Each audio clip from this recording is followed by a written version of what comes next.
Yeah, we're back, y'all. We're back. All right. Give me a second.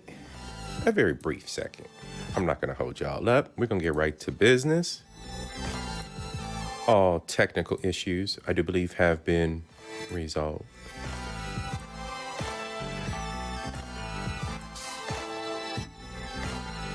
All right.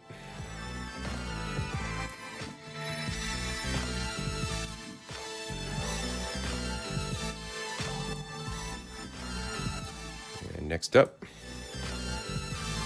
Avatar, putting him down. Bring up the cameras. Looking good. That's what we want to see. Yeah, it's doing what it should tonight. We're back. We're back.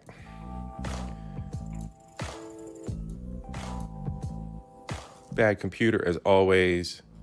To all my fellow streamers, reboot before you stream. Just a little bit of advice, a little piece of advice for you there. All right. Tonight we got Robert F. Kennedy Jr., Barbershop Talks, live from Atlanta. Well, it's a pre-record, and of course, we're going to react to it.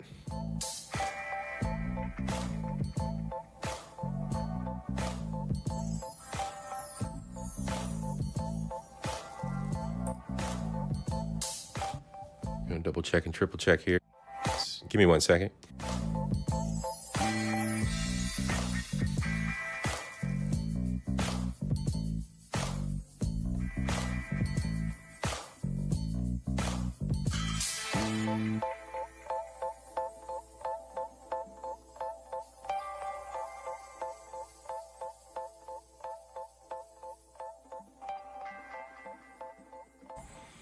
Oh, yeah, we're good.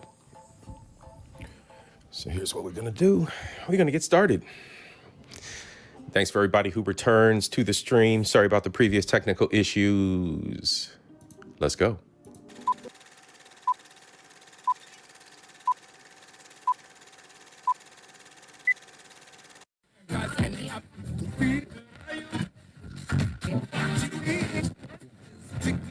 This is a certified hood classic.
Hey, Sakafet, what's up to all my beautiful people? Salutations and salute. Welcome to Culture Invasion. Sorry about the technical issues earlier. We can never predict these things, but I was not going to be defeated tonight. I wanted to get this stream out. I wanted to be done with it. I kind of made a personal promise to myself on the channel that I wouldn't get too deep into politics per se on the front line of things, but it's a little bit difficult to avoid being somebody who's interested and constantly intrigued by social issues. So this evening, we're going to be exploring the town hall between a series of influencers, Killer Mike and Robert F. Kennedy Jr. He made his stop off in Atlanta. So I believe he also did a roundtable with the ladies as well. That's going to be something that I will let the lady content creators cover. I'm not going to cover that angle of it, but I will cover it from the gentleman's perspective and from the things that I've heard and reactions, not to the video running, but reactions based on individuals' opinions in their own live streams and on panels. This roundtable leaves a lot to be desired. From what I'm hearing, the discussions that are brought up are rather embarrassing and very short-sighted, are what I've been told, or what I've picked up on. So without delay, I do not want to, as I mentioned before, hold us up, because this is give or take an hour and a half, hour 24 minutes it says here. But as always, I'm going to provide commentary, and I will be dropping the link if anybody's interested in coming up and discussing while we're watching this live. So give me 1 second. She says, dang, I had to restart YouTube several times. I'm just, you know what? I know I had to restart my computer. I don't know if YouTube's tripping out there for you guys.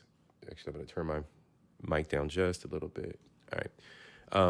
Yeah, I don't know if YouTube's tripping for everybody else, but it's crazy. She said, I bet you won't make it a full hour and a half. I'm going to get mad, aren't I? Hope not. Oh, all right, y'all. Let's get into this. We should have audio. Put one in the chat. Actually, I'm not getting audio now. That boy Cash going crazy. All right, I got it for myself. You put one in the chat, you guys, if you can hear it on your end.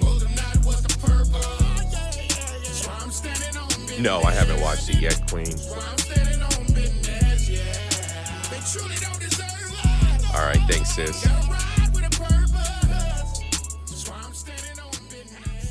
Yeah, I have not watched this yet, folks, so we're all watching it together for the first time. My name is Angela Stanton King, and I want to welcome each and every one of you to the Barbershop Talk happening in Atlanta, Georgia, Martin Luther King Jr. weekend in the historic King District. We are at the Swag Shop, which is owned by Killer Mike. He is also a part of this conversation. Robert F. Kennedy Jr., the next independent president of the United States, came to this community on this weekend to have a very specific conversation with Black men pertaining to Black issues that are important to them.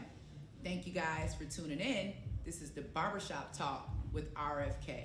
All right, y'all, here we Everybody, go. welcome to the Barbershop Talk. This is going to be a very interesting and historic conversation. Why? Because it's happening on Martin Luther King weekend here in Atlanta, Georgia. And not only is it Martin Luther King weekend, but we are also in the historic King District at the Swag Shop with the one and only Robert F. Kennedy, whose family has a historic legacy fighting with the King family and fighting for the Black community when it comes to civil rights. So what I've done is gotten together some of my friends from Atlanta, Georgia. Some of them. But we're past civil rights, babe.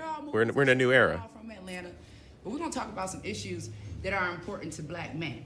Last night we had an event and we talked about issues that were important to Black women, and now it is the turn of the men. So one by one, we're going to begin this conversation. Bobby, is there anything that you want to say about the history between your family and the King family before we start this discussion?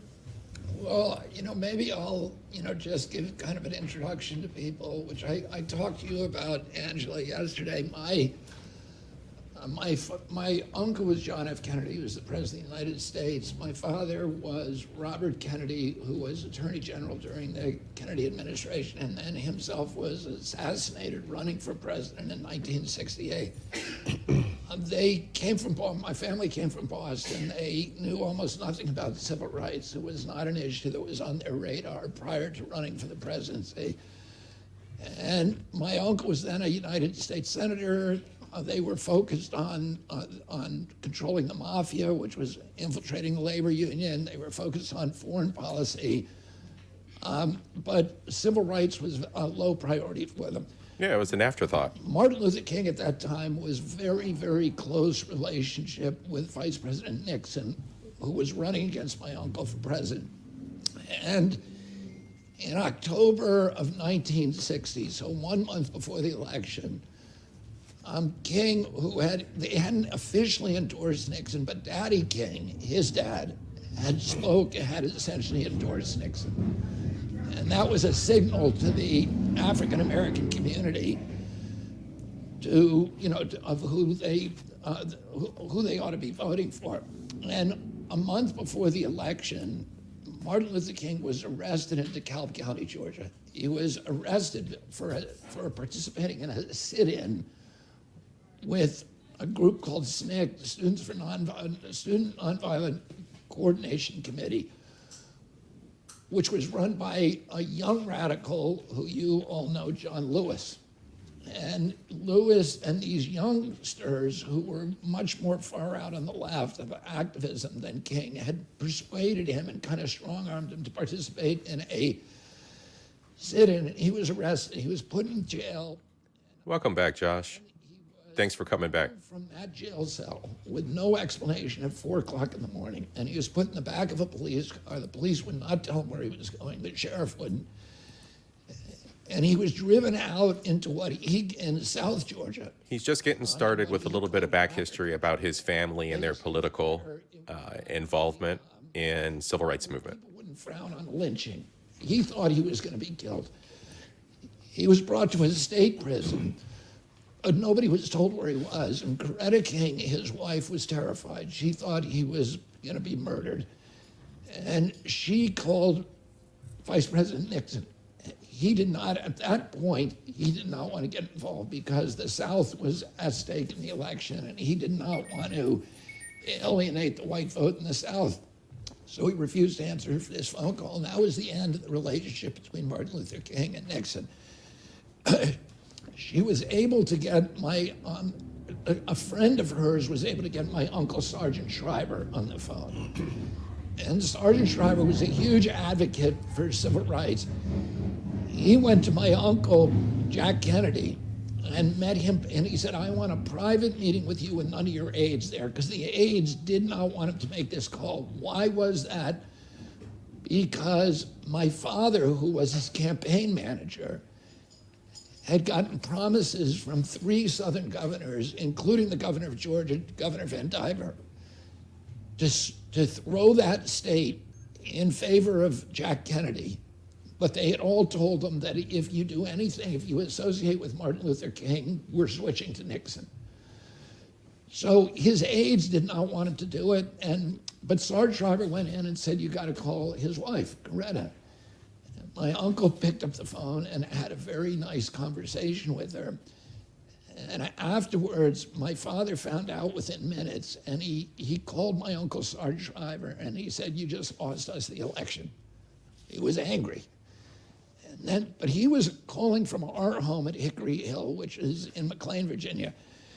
And he was about to get in a car to drive to National Airport. And he didn't know anything about civil rights, but he didn't like bullies. And when he got in that car, he was driving himself. He began steaming about it. He was thinking about it. By the time he got to the airport, he was just pissed off.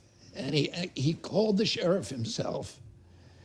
And then he called the judge in that county who was going to hear the case. And my uncle called Governor Van Diver and said, can you get Martin Luther King out of jail? And Governor Van Diver said, I don't think so. And my uncle said to him, well, you do your best to make it happen, and then call me and tell me what you've done. And the next morning, Martin Luther King was released. And that Sunday, Daddy King gave a sermon at Dexter Avenue Baptist Church in Montgomery, in which he essentially endorsed my uncle. And my uncle then won the election because of the black vote, because with the thinnest margin in American history. And so they were conscious that the black vote had delivered the election for them, but they also by then they were understanding what blacks were going through in the Southern. Greetings, Professor Lovely Lady. We're just getting started. And they began working with Dr. King when, right after the election, there was a Supreme Court decision which the Supreme Court said that it was illegal to have segregation on any transportation that was interstate. So at that time, Greyhound buses had a black section, a white section, the black section at the back of the bus. And there was a group of young people who called themselves maybe black activists called the Freedom Riders. And they decided to test this new law by riding on Greyhounds in the front of the bus all over the Deep South. They got the bus to my father, first of all. Dr. King called my father and said, there's no driver from the Greyhound company that will drive this bus. So my father called what he called Mr. Greyhound, and he got him to find a driver to drive the bus. The bus was burned when they hit Anniston, Alabama. It was stopped by the Ku Klux Klan. It was burned, and the Freedom Riders were savagely beaten. They were beaten again when they got to Montgomery. And my father, Dr. King called my father. My father sent 400 U.S. Marshals to protect them. And then my father worked with Dr. King on the Selma March case. They worked on my father got his top aide, Burke Marshall, to referee a dispute between Dr. King and the business community in Montgomery, where Dr. King were blacks. Folks in the chat, who knows the story of the Freedom Riders? I knew that story. Another similar dispute on housing at Dr. King's request in Chicago. And then in 1963, they worked together with the Almanize, I think we're all going to be a little, and I haven't watched it yet, but I think we're all going to be a little surprised at the content. I don't know if you've seen it or not.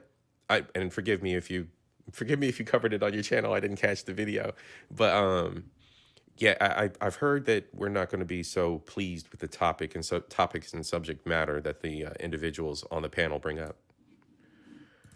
Each other to plan the March on Washington, which, Dr. King gave his famous I Have a Dream speech, which is. But I can't agree. Absolutely.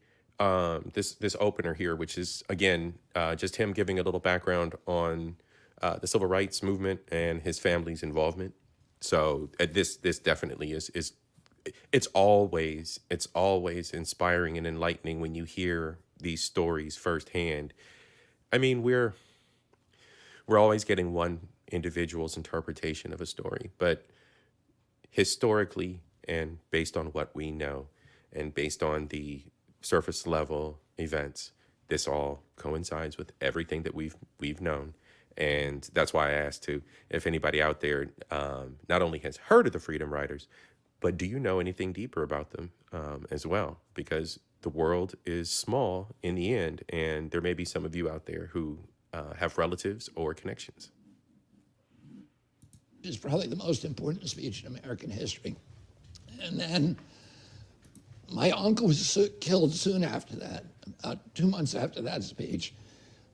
And my father and Dr. King in 1967 broke with all of his followers and the leadership of the civil rights movement to make this beautiful speech against the Vietnam War. And all the other civil rights leaders, and he says this in the speech, are telling him, you should stay in your own lane. We can't get involved with that issue. That's foreign policy. We need to focus on civil rights alone. And he said you can't separate the two.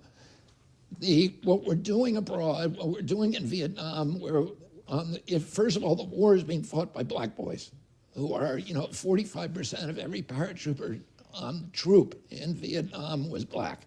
Yeah, and a lot of them were also immigrants, like my father. My father came over. A couple of people that he knew as well came over. And there were a lot of people that came through Puerto Rico from the Virgin Islands as well as the Caribbean. So, yeah, Vietnam was pulling people from everywhere. And the carrot that they were dangling, of course, was citizenship. So in my father's case, he gained his citizenship on the battlefield. His unit was under heavy fire. They had massive losses. And, he and a couple other gentlemen pulled them out of a very hot situation. When they had a break and they were back on the ship, he was served his citizenship papers right there. And then from there, he heat of the moment, of course, and being a very industrious individual, he was ready to go back to battle. He was ready to go back and help his people. So he was like, hey, yeah, thanks for the citizenship, but I got work to do. He said, we're sending black kids over there to die in a fight for freedom in Vietnam that we don't have back here. And he said, they're coming home and they're bringing the violence with them. And not only that, but the Vietnam War is decimating the war on poverty. So the poverty program was all being defunded to pay for the Vietnam War. And he said, we have to, these two issues are melded, and you can't take them apart. I have to take a leadership. Almost a year to the day that he made that speech, he was murdered. The night he was murdered, my father was campaigning for president in Indianapolis. And the sheriff, the city police chief said to him, you cannot go into the ghetto that night where he was going to give a speech. His support was coming from the black community. And he said that they don't know yet that Martin Luther King has been killed, and when they do, there's going to be a riot. My father went in without any police protection. He stood on the back of a flatbed truck.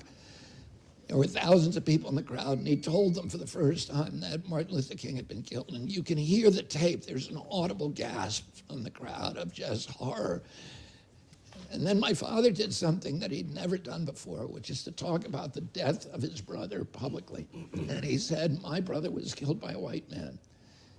And he talked about doing something counterintuitive, which is to react not with anger and not with violence, but to he quoted Aeschylus, the Greek poet, saying that we need to tame the savageness of man and make gentle the life of the world.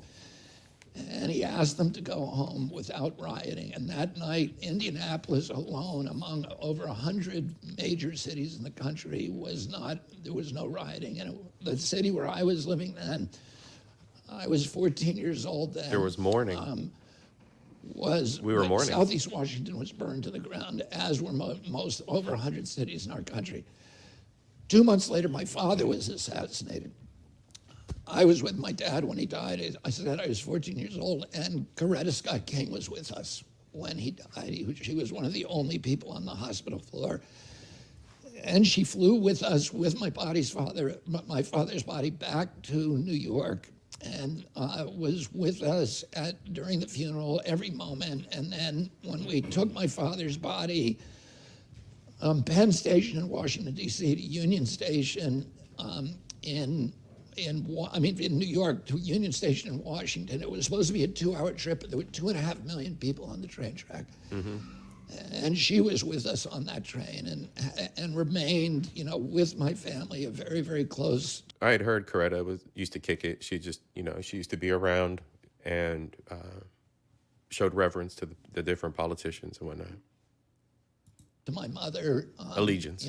For all of their lives. And, I grew up with the King children and having friendships with, particularly with Marty. So that's kind of a brief, one story of the interaction that, is worth remembering today, which is the, Martin Luther King holiday. Okay, we're going to pause for a moment there. That was this brief introduction. But I want to say what's up to everybody that's out here in the chat and is joining me this evening on this journey, because this is going to be a fun one. Mona D, thank you so much for stopping by. Of course, Almond Eyes. Josh, thank you for coming back, both of you, because we had technical issues earlier and you guys were hanging out in the chat while I was trying to work through that. Blaze, Bronze Flat, and Professor Lovely Lady. I do believe Queen was in here earlier. Is she still out there? Queen. She's out there. Miss Queen Sunkissed. She's out there, little sis. All right, everybody. Let's continue. Let's get into this. I have not watched this before, so disclosure. Let's see what happens.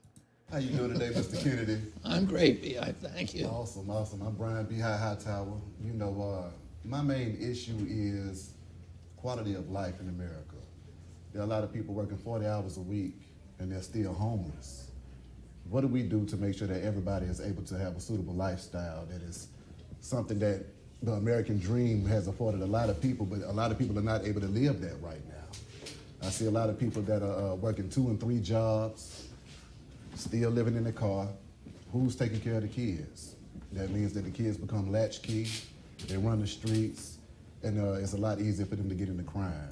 What are your thoughts about just the quality of life in America and what you want to do to make it better? There was a lot there in that question. Circumstances are circumstances. I'm an advocate for not having kids until the time is right. But hey, to each his own. So, you could nix that part of the equation out of it. And then there are some other factors that people need to think about, especially job training and those kind of programs. So let's see what he says. Let's see what happens. I mean, I guess the way to summarize that is that we have destroyed the middle class in this country and the working poor. And right now in this country, 57% of Americans can't put their hands on $1,000 if they had an emergency. And if you are part of that cohort, it's more than half of our country, and the engine light comes on in your car, it is the apocalypse. Because you can watch Yep. your life circle the drain. You know you're not going to be able to pay the mechanic. You're going to lose your car. You're going to lose your job, and then you lose your home. And Yeah, and real talk, that, like he said, that's more than half of this country has that kind of situation. And, it's humbling, but it took me till I was 40, mid 40s to get to the point where I could kind of balance that kind of catastrophe in my life and being able to kind of balance, okay, what's coming next kind of thing. It took a long time. It took a lot of personal drive, which is another thing too, ambition. We've talked about that before on this podcast. So, it took a lot of things to equate to a life that, provided that. But I live in meager accommodations. I budget, you know what I'm saying? Everything's gravy, but I budget. So there's a lot of other pieces there that people may or may not be consciously aware of, especially finances. Finances are not discussed in the community. then you end up on the street. I was in San Francisco. I tried the Monsanto case in San Francisco in 2019, and we tried 3 cases in a row, and we won. We won 289 million in the first one. These are people, American gardeners who got. Yeah, and Blaze, I'm gonna go back to that. Yeah, he's right. He's right. And what I learned is, and it kind of took me time, but once I built my credit back up, and I had I had a house at one time, and I went through some difficulties, got sick. I've had health issues.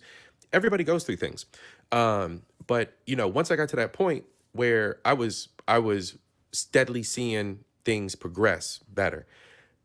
Secret.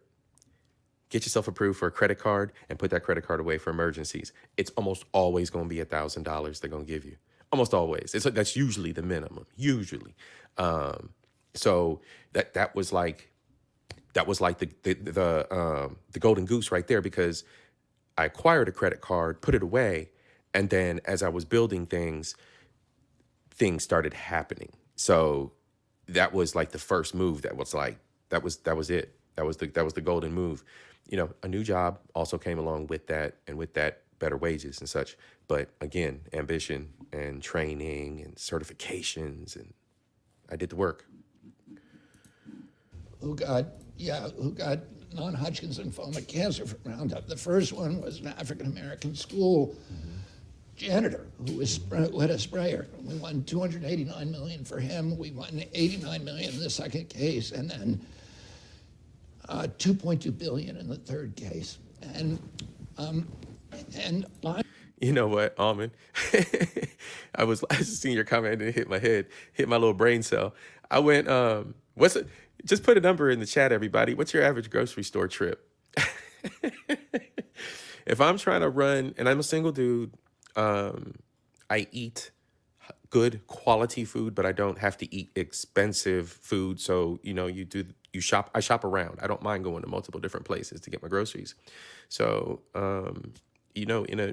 if I used to plot out for like 2 weeks, because you plot out for like that span between paydays, but I kind of plot out weekly now. And I would have to say about $70 on a budget. And that don't include the other stuff like soap powder, the laundry, like the laundry detergent. Like those things are always like super expensive. And then meats. Like if I do like a trip where I'm going to buy if I'm going to go to the shop and get a whole bunch of meat or something like that, or get a package, that's a big chunk of money right there. Meat is expensive as hell. And, so there's a lot. I mean, so I'd say like 60, $70 on like the produce, blah, blah, blah. And when you add everything else up, honestly, it's like $125 for a week.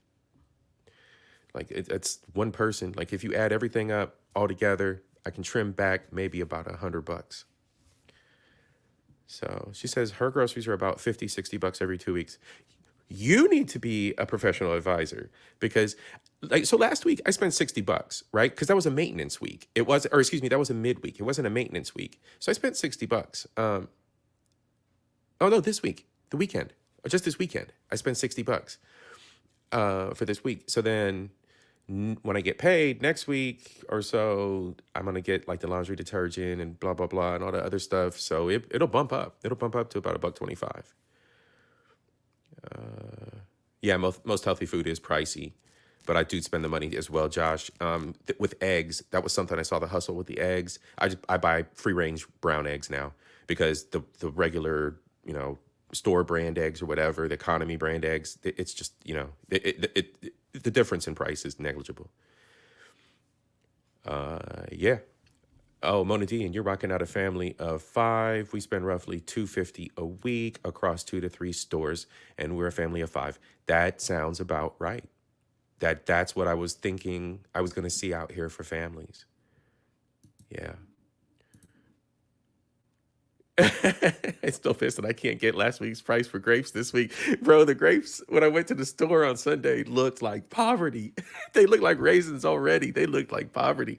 But I went to like the local Kroger's down the street. And then, yeah, it was not. I should have gone to the one out in the suburbs. I mean, like, I got like ones in like, kind of like suburban, different, you know what I'm saying? Like more urban neighborhoods, more suburban neighborhoods, excuse me, or developed the gentrified neighborhood. One's gentrified, one's the suburb. So yeah, those Krogers, they're popping. But the one down the street from me, Lord God, save that one. They need to close it and reopen it. All right, let's get back into this, y'all. I was in San Francisco for almost a year trying those cases. And every day I would go down to the gym in the morning in Union Square. Union Square is like, it's like Fifth Avenue. It has all the big shops like Nordstrom's and De La Valle and Prada and Gucci and Banana Republic and Gap. People come from all over the world to shop there. I went back a month ago, and every one of those the stores is closed. It's just acre after acre of plywood, and the streets are filled with people, homeless people, and nobody wants to shop there anymore. And I was out doing research. What causes the homelessness? Why is it that California, which only has 12% of the population, Yeah, Mona, I was wondering about that too. I was wondering if maybe he had like a neck accident or had some kind of issue or something. I don't know. Is he a vet? Maybe he had a rough time overseas. But yeah, he's got the scratchy going on. Oh, no problem, sis. We're here chilling. Listen, I'm sure you're listening in. has 50% of the homeless people. And the reason, there's a lot of studies on it that show it all has to do with housing prices. There's a famous writer called Matthew Desmond who's done all the research on homelessness, and he says, this epidemic that we have in California is about to spread all the way across the country because housing prices are going up so fast. Yeah. And 2 years. Yeah, I just had it. So I understand how sometimes people have a mental block or like a cognitive block because your head's down and you're focused on something. So you're not really engaged in satellite issues and satellite things that are around you. I am a little bit hyperactive, so I tend to try and grab all the little pieces of everything as I go through life. And it's just kind of who I've been my whole life. So he's sitting here talking about the nuances of everything with the finances and the housing.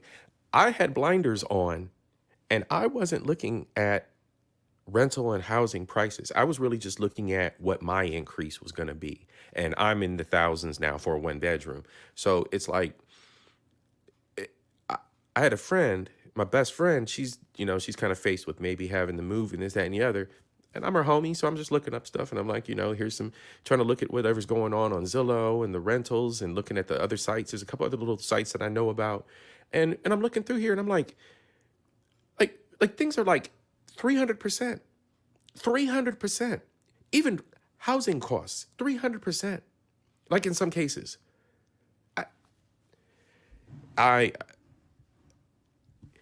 you hear the news, you kind of skim it and read it, but when you really sink in and you start to do your own investigation, it can be eye-opening. I just want to throw that out there. Like it's horrible the way that the prices are right now. I just signed my new lease for another year. You know what I'm saying? I'm still stacking chips and trying to make a decision on what my next move is.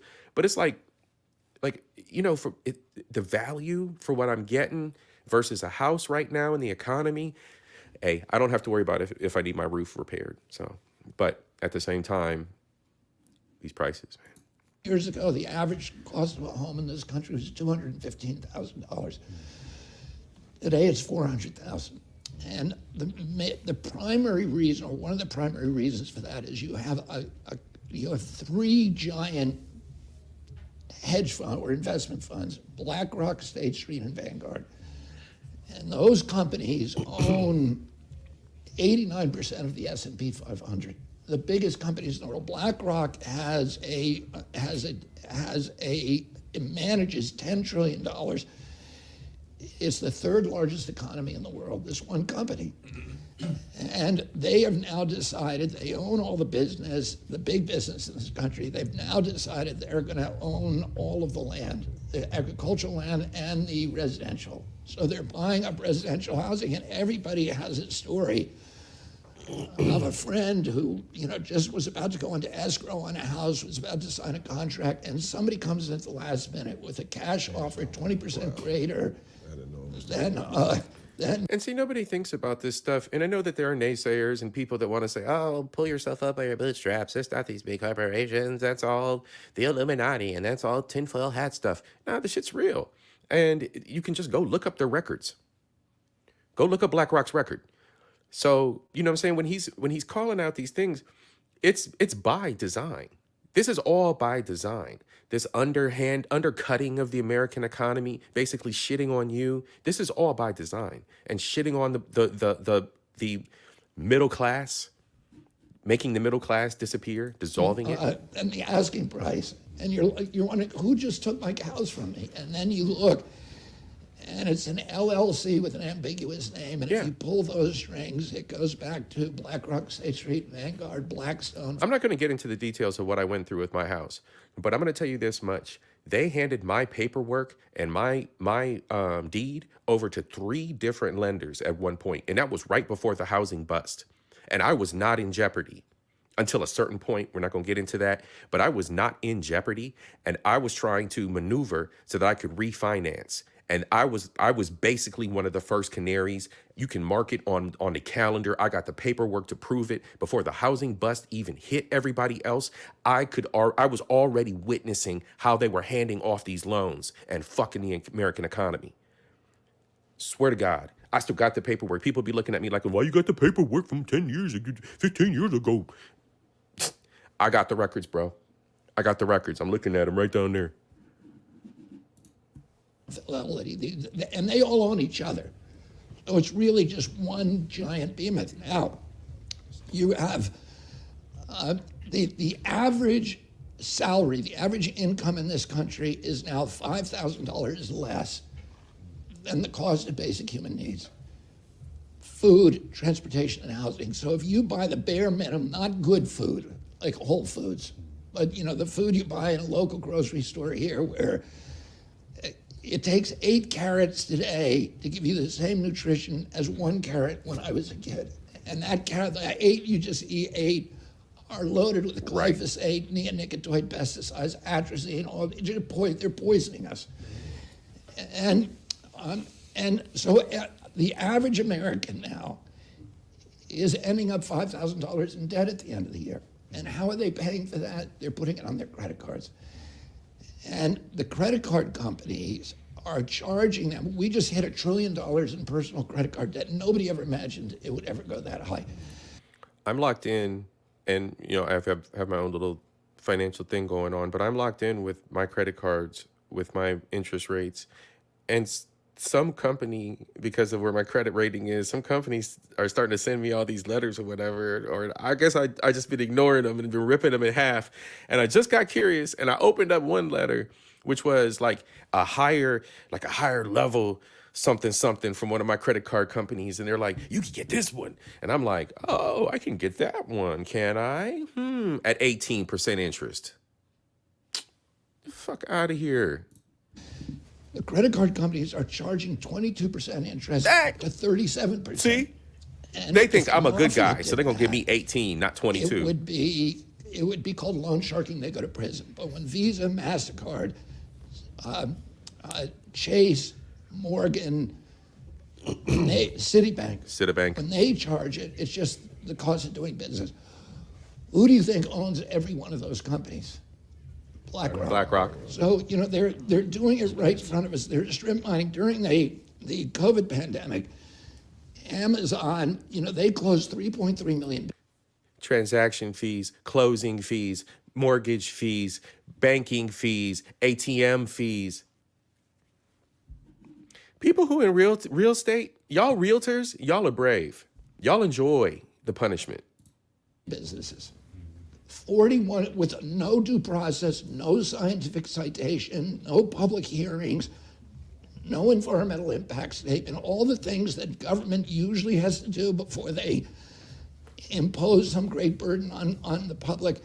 None of that was done. It was just one guy, a 50-year bureaucrat, never been elected, who says shut down every business. They shut down 3.3 million businesses. 41% of the black-owned businesses, places like this barbershop, will never reopen. So a lot of those businesses had 3 generations of equity and working, and benefit to community. They're gone. But the business that we left open was Amazon.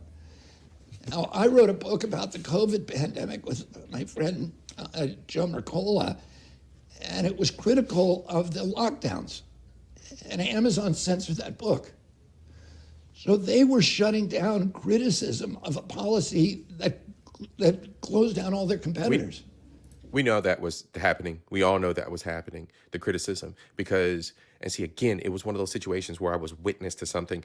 And okay, so I've always been, like I said before, I've always been curious about things. So I'm always trying to grab little bits of information. Okay, so medical advancements and technology have always fascinated me. Technology is what I latched onto. I probably could have been a doctor, just wasn't my calling. And so I always watch like new papers and new medical journals that come out, new findings, because of course, medicine is a practice. So I'm always curious about these things. And, I try to latch on to little blogs and forums of this doctor and that doctor and international so-and-so that studies this and so-and-so that studies that. I've gotten into following psychologists and stuff from overseas. So when the C-19 first hit, there was already just like we talk on social media and we have our groups of friends that we talk and we have our Discord channels and we have our Slack channels and there's different dichotomies and groups that we hang with. I hang with nerds, I hang with AI guys, I hang with coders. So on the level of communication that was like the vibe that was like medicine, those doctors were all already talking about this stuff. They already had their theories about things. And yes, they were pointing to the smoking gun as far as where it came from. It was already out there. It was already out there. And all that information was suppressed. And it was in January. It was right at the beginning of January. Then all of a sudden, everything turned up.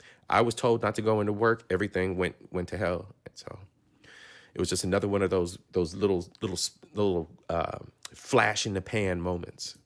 We all got a 3-year lesson on how to use Amazon, and it's magical. You find a picture of something you like and you press send and it's in your driveway the next day. And of course that's very seductive. But places like this are not, that if Killer Mike didn't own this place, it's a good chance it would never reopen. And these are the places that pay local taxes. They hire our kids during summer vacation. They give jobs to our children. They have plaques on the walls that, from the local Boy Scout troop. They pay for my kids, the local merchants were paying for the Little League uniforms, their hockey jerseys. Yeah, the civic group I belong to pays for the boys volleyball team T-shirts every year. And those guys are gone right now. And Amazon does not pay local taxes. Do you think Amazon pays federal taxes? No. Last year, it paid not a dime. Oh, they're just strip mining the wealth and equity from us. And who do you think owns Amazon? BlackRock. So, it's systematic that they're taking it all, they're strip mining the wealth, the equity away from our communities, and they're bankrupting us. And I'll say one other thing. When I lived in a period of time that economists, I grew up in the 60s with economists call that era, the 50 years after World War II, the Great Prosperity. Because it was in that era, America became the richest country in the world. The American middle class became the greatest economic engine in the history of mankind. And when my uncle was... We were also coming out of a war, which is typical for an economy fresh out of a tragedy. But the other piece of that, too, is that we didn't have to reconstruct. We didn't have battles on our shores. So, again, the deck was stacked in our favor, and these fuckers manipulated it, and now that shows where our economy is today. They capitalized on that. President, we owned... Overseas, they were rebuilding, is what I'm saying, right? Overseas, they were rebuilding. The UK looked like pure shit. Like Germany looked like pure shit. They were rebuilding. France looked like hell. Half the wealth on the face of the earth. We were the greatest exporter of goods. And what we've done... Hey, Kelly Ray, thanks for joining the night. And a lot of that was driven by the fact that every American after World War II, any American who wanted a home was given that opportunity with the GI Bill and with the highway program that opened all this new land. So you had all these people in homes, and when you own a home, you care about your community, you care about the police, you care about the education, you care about the transportation, you care about your neighbors, about the appearance of... Are y'all listening to this? When you buy a home and you pay taxes, you care about your community. You pay your taxes first, right? You care about your community. You care about your police officers. You care about your neighbors. You care about the schooling systems. You show up to vote. If you have children in school, you work your best to participate in the PTA programs. Those are the things that matter. Those are what build better communities. Those are the things that help suppress and stop the poverty, the loss of individuals due to violent crime, and the spiral of crime. But what we've done, and the one thing, and I've said this in chats before, and I don't know if it's ever been picked up, but in 2008, when Obama was campaigning, it was either right after he was campaigning or one of his town halls, he said two things, and one of the main ones he said was that we have work to do. I think that went over everybody's heads. The other thing that he said that really struck a chord with me was how he approached our border security and a path to citizenship. Anyway, I'm not gonna belabor that point because certain other political parties didn't agree about a safe path to citizenship and stronger borders. Anyway, so yes, the fact that we had work to do was the other point the man said, all right? I'm not campaigning for the man. I don't, you know what I'm saying? His time is gone, but I'm simply standing on what these people say to us, the dimes they drop to us, and we blatantly ignore them for whatever reasons. I'm not going to get into why not y'all, but y'all ignore when someone heeds a warning. They're warning you of approaching danger. You have work to do. You have communities to care about. You have families to care about. We have work to do. I don't understand how clear that message could have been. He's reiterating it here. When you own a home, when you take pride in something, you take pride in everything that goes along with it. Or don't play the game. Don't play the game. Why you think all this shit turns to slums after Ma sells her house and young auntie and young uncle or whoever inherits the house from the family and everything goes to shit? No pride. A lot of that was driven by the fact that every American after World War II, any American who wanted a home was given that opportunity with the GI Bill and with the highway program that opened all this new land. So you had all these people in homes, and when you own a home, you care about your community, you care about the police, you care about the education, you care about the transportation, you care about your neighbors, about the appearance of your home. No, Ian J asks, am I voting for him? No, I haven't made my mind up on who the candidate's going to be for me, but I don't really want to talk about it because I believe in holding that close to your heart.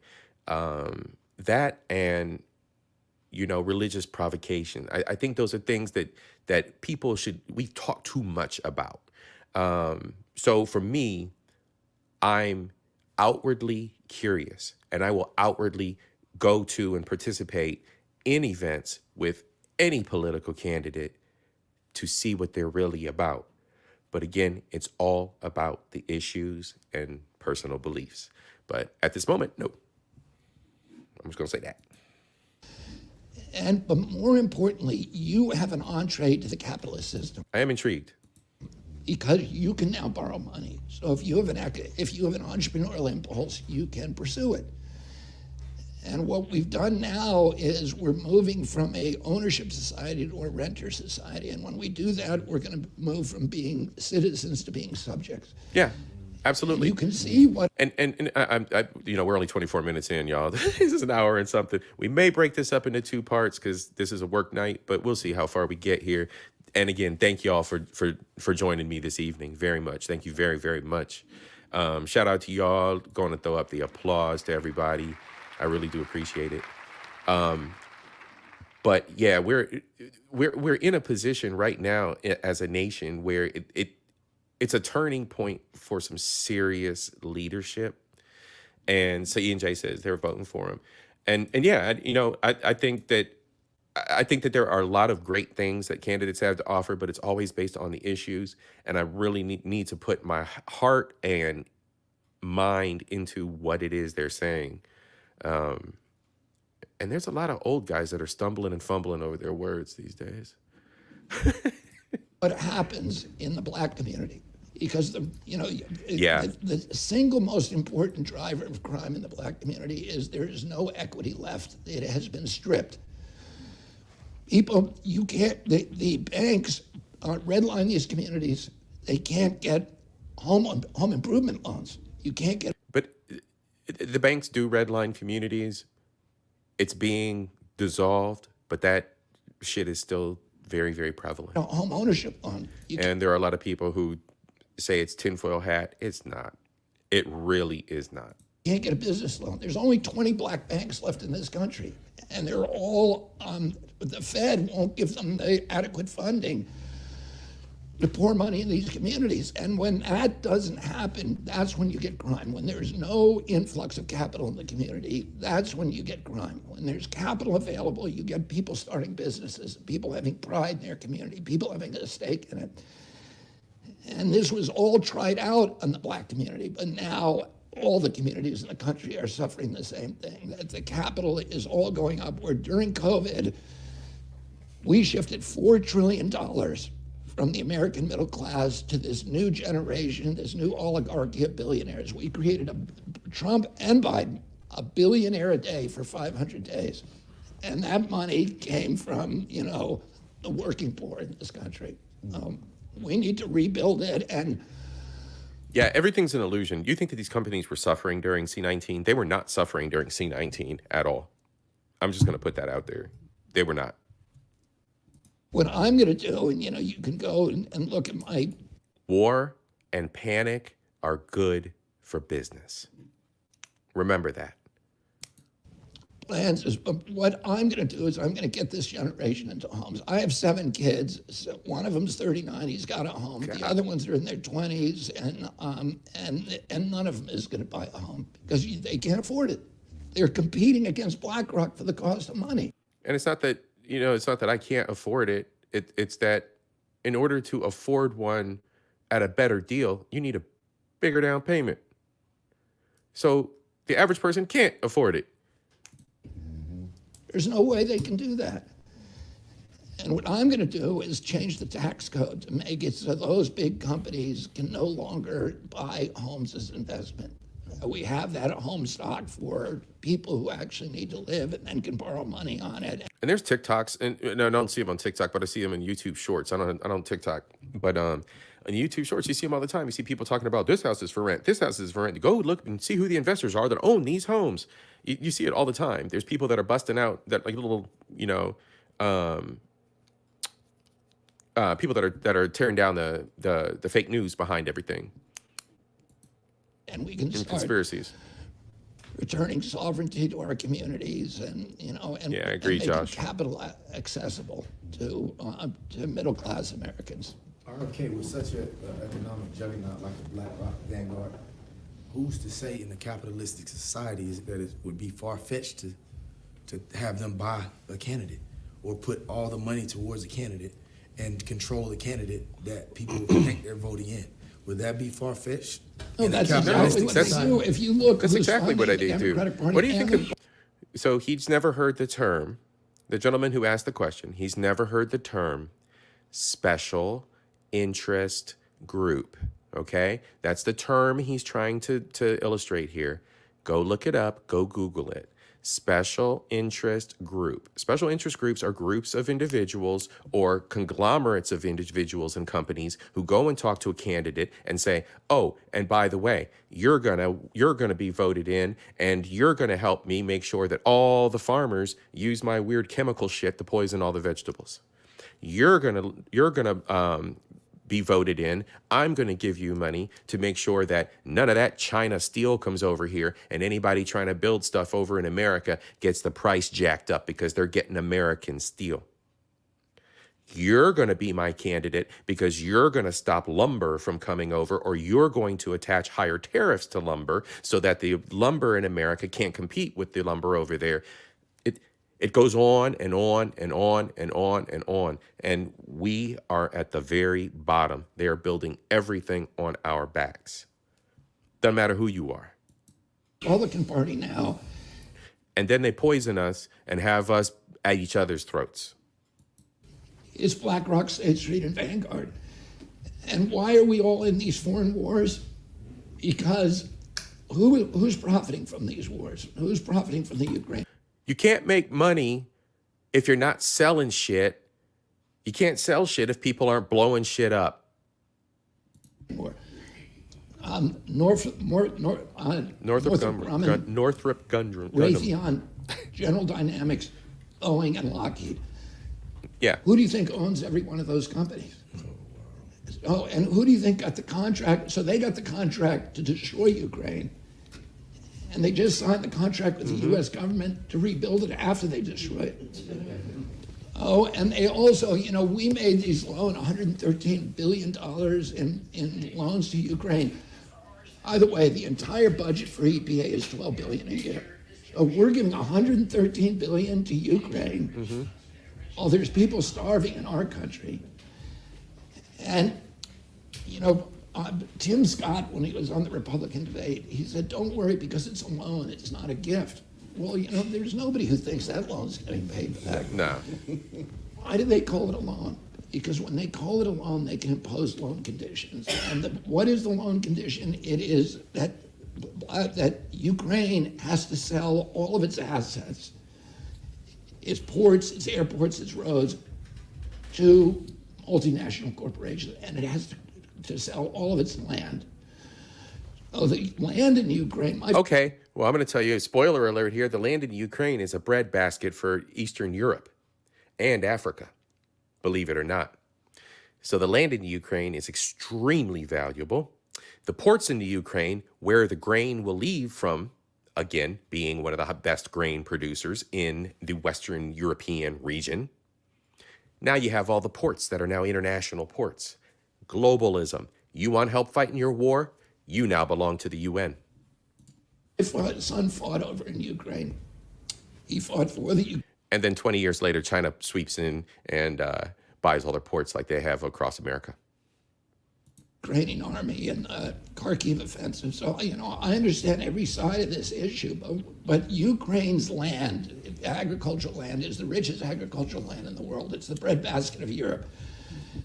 There's been 1,000 years of wars fought over that land, and now there's almost half. How's it sound now?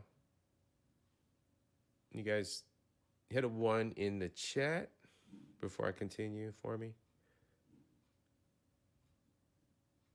Let me know you're hearing everything okay.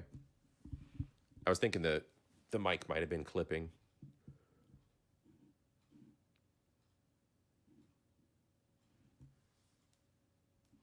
You can't hear me.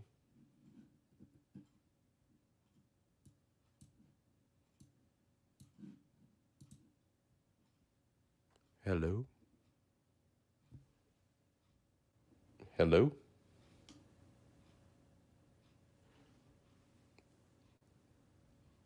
You can hear me or you cannot hear me? Let me get a 1 if you can hear me. I didn't change anything. Internet be emotional though. Okay. I think the sound might have been clipping a little bit because I did have, it looked like the mic was turned up a little bit high. So it might have been clipping the sound. Otherwise, I didn't touch anything. So, okay, we're going to continue. Let me know if you don't hear the video. Hit 2 if you don't hear the video. Kids who have given their lives to keep that land in the hands of the Ukraine rather than Russia. But guess what they don't know about? They don't know that there's a secret contract. It's not secret anymore. It's a contract that says that Ukraine has to put all of that land up for sale. And they have to create a land market and sell it all to the highest bidder. 30% of it's already been sold. Who bought it? Monsanto, DuPont, Cargill. Who do you think owns all those companies? Monsanto. There we go again with Monsanto buying international land. BlackRock. Yeah, I think you hit the nail on the head. That these companies own the Democratic Party and the Republican Party. That's why both parties are pro-war. That's why both parties are now pro-Wall Street. Both parties are doing censorship, and the American public is getting raked over the coals, and particularly working poor in our country. There's nobody that I run into, and I'm all over the country now. There's nobody that I run into that I talk to who believes that their voice is audible in Washington. They all feel that the system's rigged, and the system is rigged. You can't tell me it's not rigged. It's rigged. And that's why I left the Democratic Party, which is, it was heartbreaking to me. My great-grandfather was the first Democratic Catholic mayor of Boston. My uncle was president. My uncle Teddy was in the Senate for 50 years. My father, I've had 4 generations grow up in this Democratic Party and as the center of it. And now for me but the party's been bought and purchased by these giant companies. And, they won't let somebody like me win. Right. Or Bernie. Right. I got another question, Mr. Kennedy. When it comes to the capital for small business owners, what are your plans to make sure that the money circulates in the black community for small business owners to be able to scale and expand? In 1966, my father took a walk through Bedford. All right, this is a good question. Brooklyn was one of the poorest communities in New York by all the indicia of urban poverty, crime, child mortality, everything, social disorganization. It was number 1. But there was something unusual with Bedside that my father saw, which was there was a high level of home ownership. So there had been a black community there since the Civil War, and they still own their homes. And he noticed that the houses were painted. There was flowers on the front stoop. People were sitting on the stoop and felt part of the community. So even though there was tremendous poverty, there was also a feeling of optimism, and there was an energy that he loved, he fell in love with. And Arthur Schlesinger, who wrote the biography of my father, said that from then on, if my father was not at home with his children, the place that he wanted to be was Bed-Stuy. And he decided to make Bed-Stuy a model for black-owned businesses. And what he realized is there was two things lacking. One was capital, that was the most important, but the other was accrued business knowledge. You know, my father wasn't a businessman, but he knew that if he decided to start a business, he could call a friend of his from Harvard Business School and say, how do you do the accounting? How do you do the inventory? Absolutely. You know, how do you pay your taxes? All of this kind of stuff. Yeah. And that did not exist and people had to figure it out for themselves, and it was insurmountable. So what my father did is he brought in businessmen, the top business people from New York City, and he got them to commit one day a week or one day a month to stay in Bed-Stuy and meet with local business owners and share that knowledge with them. And then he did empowerment zones, he did opportunity zones, he did microloan programs, he pressured the banks to stop the redlining. And when my father was killed in 1968, I took his place on the board, and I've been on it for 35 years. And today, if you walk down Fulton Street in Bed-Stuy, and I think Trammell is here, and tonight I think, and he's from Bed-Stuy. It's all of those stores which were boarded up when my father was there are now flourishing, and you're watching capitalism in this street. And what I've said to Angie yesterday is one of the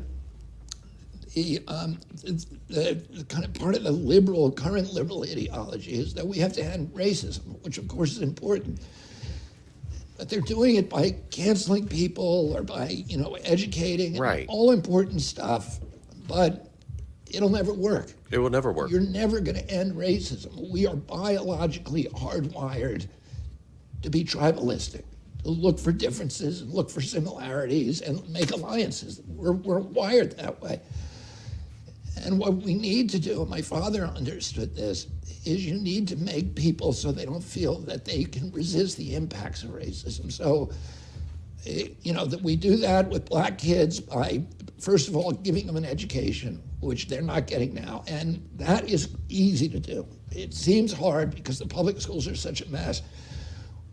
But charter schools are working for black families. I went to a magnet school. We have a charter school in New York called the Success Academy. Back in the 80s, I went to a magnet school. 70s, late 70s, I went to a magnet school for elementary school.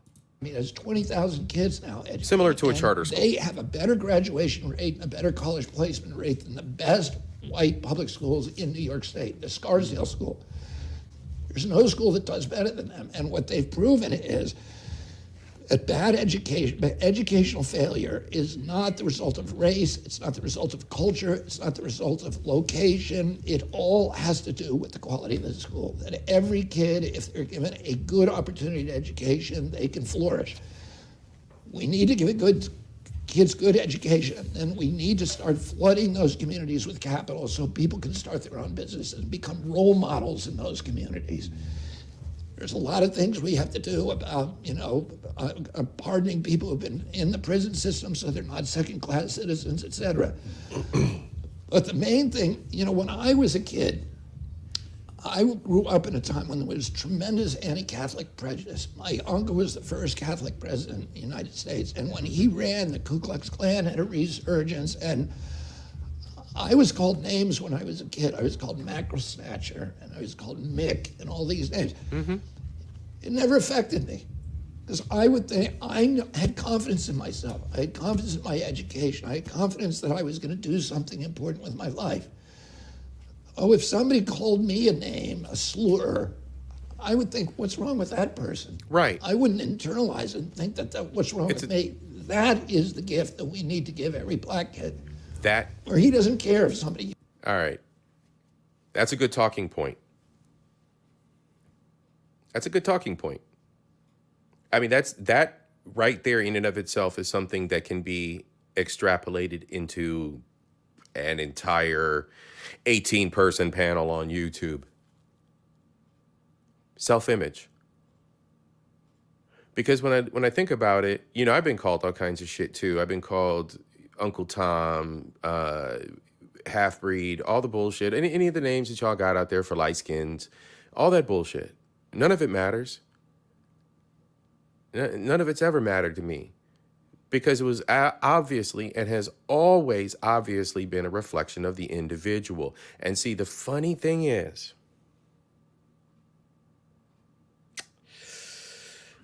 I don't know how y'all gonna take this. The funny thing is, the most racist pieces of shit I've ever met in my entire life were purebloods of any race. The most tribalistic and wicked individuals, period. So you can take that how you want, but there is an inherent power in knowing who you are and being able to deconstruct the bullshit that haters have for you. There is an inherent power in that. Inherent. I'm just going to leave you with that. Is the N-word. Because he knows that he's going to flourish in his life. He knows that he has a good education. We need to give them that resilience because we're never going to insulate him from every racial episode. We may be able to reduce them, but we're not going to insulate them. And what we need to do is build their characters in ways where they don't care what other people think. I One Bank from Big Facts Podcast, and, advocate for the ex-criminals who want to know when it's going to be possible for you to pay your debt to society fully. Like, you done did your time, you out of jail, you know what I'm saying? Like, if you want to get a condo, I can't live where I need to live at. You know what I'm saying? I can't live where I want to live. I can't live comfortably because of what's on my record. But I already paid my debt to society. I'm getting my own money. I got a company. But I want to stay in high rise. But now, y'all want me to stay here or whatever, whoever's still doing it. I'm figuring out, like, how could it, when is it going to ever... That's your cross to bear in life, my friend. That's your cross to bear in life. Now, if you weren't educated prior to committing whatever crime you committed or whatever situation befell you that caused you to be wrapped up in that life, the repercussions are the repercussions. You're not absolved of any sin. Fuck. Turn over. Fuck out of here. What would you do to make it turn over? Yeah, I mean, that's a great concern to me. But I mean, like, what the fuck are we at? All right, this question gets struck. Fuck this question. 1 out of every 3 black men right now, if we follow the current trajectory, is going to be inside a prison cell. And even if it's a short sentence, it's really a life sentence to second-class citizenship. And what I will do is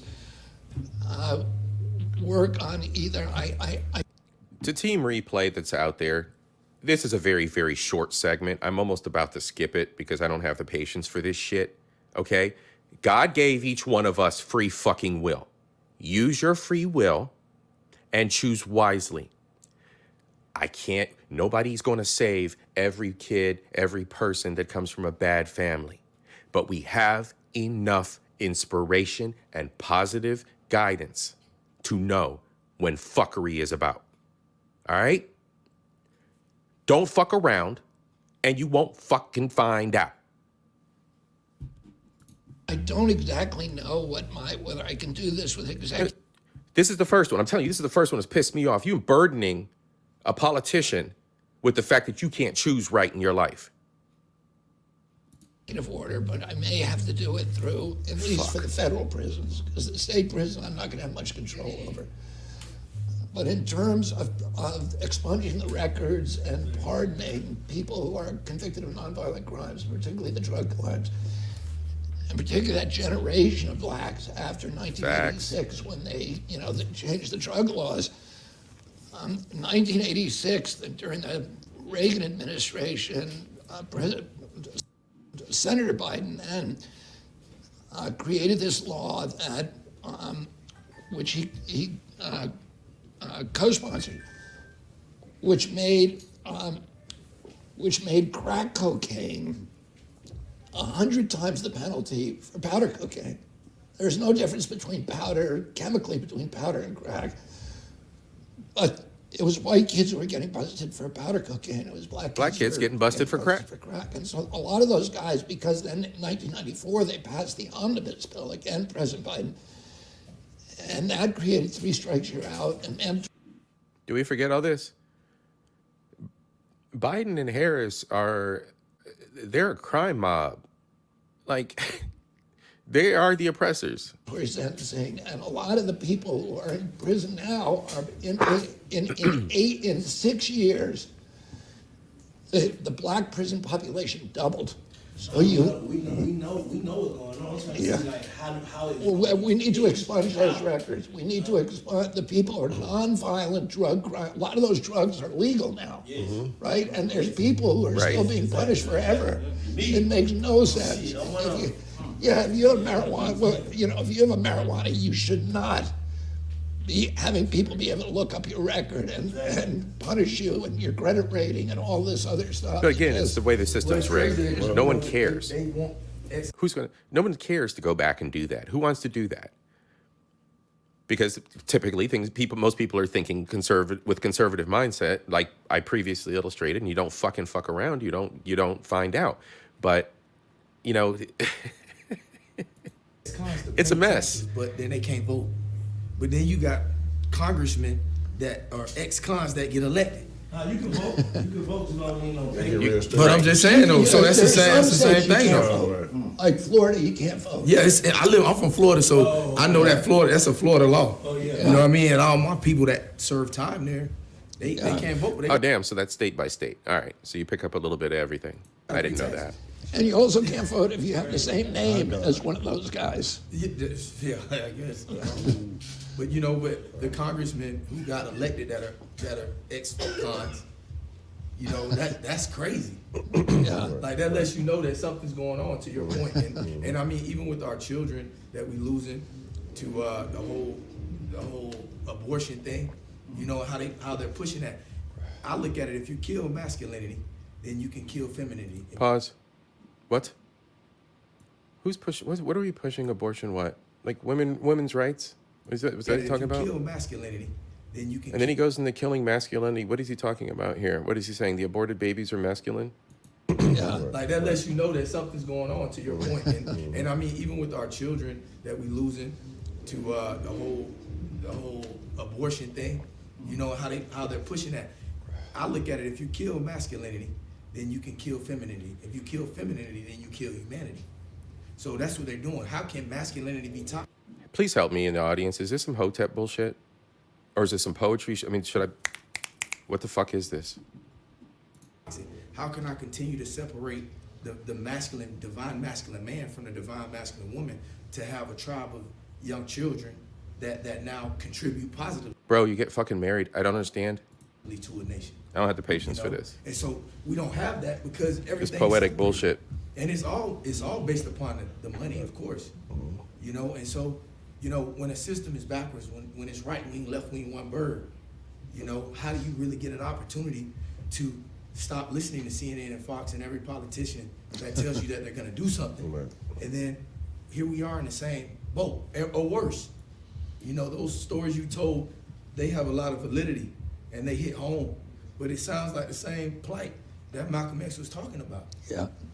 It sounds like the same plight that Marcus Garvey, was talking about. And so having these conversations with you, I'm glad. But we do. Our babies are aborted. It's so many issues that we can hit on. Right. But how do you fight against the system that wasn't created for you in the first place? All right, Mr. Kennedy, my name is Felix Murray. I'm the CEO of a cannabis company called Gas House. How do you fight against a system that wasn't made for you, right? To answer his question there. Okay. I'm just going to say this. If you are not looking at solving the problems of everybody around you, but you are focusing in on yourself and what you need to do, the system's not rigged. You need to do the work, okay? And don't do dumb shit. Period. Period. Oh, everybody makes mistakes. You make mistakes. You go to prison. You get a woman pregnant. You want to talk all this hotep shit. What you're not doing is taking advantage of the systems that are currently in place and maneuvering in those systems and meeting deadlines and filling out the paperwork and paying your taxes and voting and showing up to community meetings. I'm just saying because I just know that I'm one brown face and usually the only brown face in most of these kinds of situations and scenarios where it's regarded as white people shit amongst most community members that I've been around in time, throughout time, right? We're not talking upper echelon, we're talking. I want to know what's your stance as far as the legalization of cannabis is concerned. I will legalize it. I'll take it off to Schedule I federally, which means that, it's up to the states to legalize it. I'm pro-legalization. I'm just pro-freedom. I think we should have personal freedom and personal choice in this country. And by the way, I've been 40 years in recovery. I was a heroin addict from when I was 15 years old to when I was 28 years old. So I'm in recovery. I go to 12-step meetings every day. I go to 9 a week.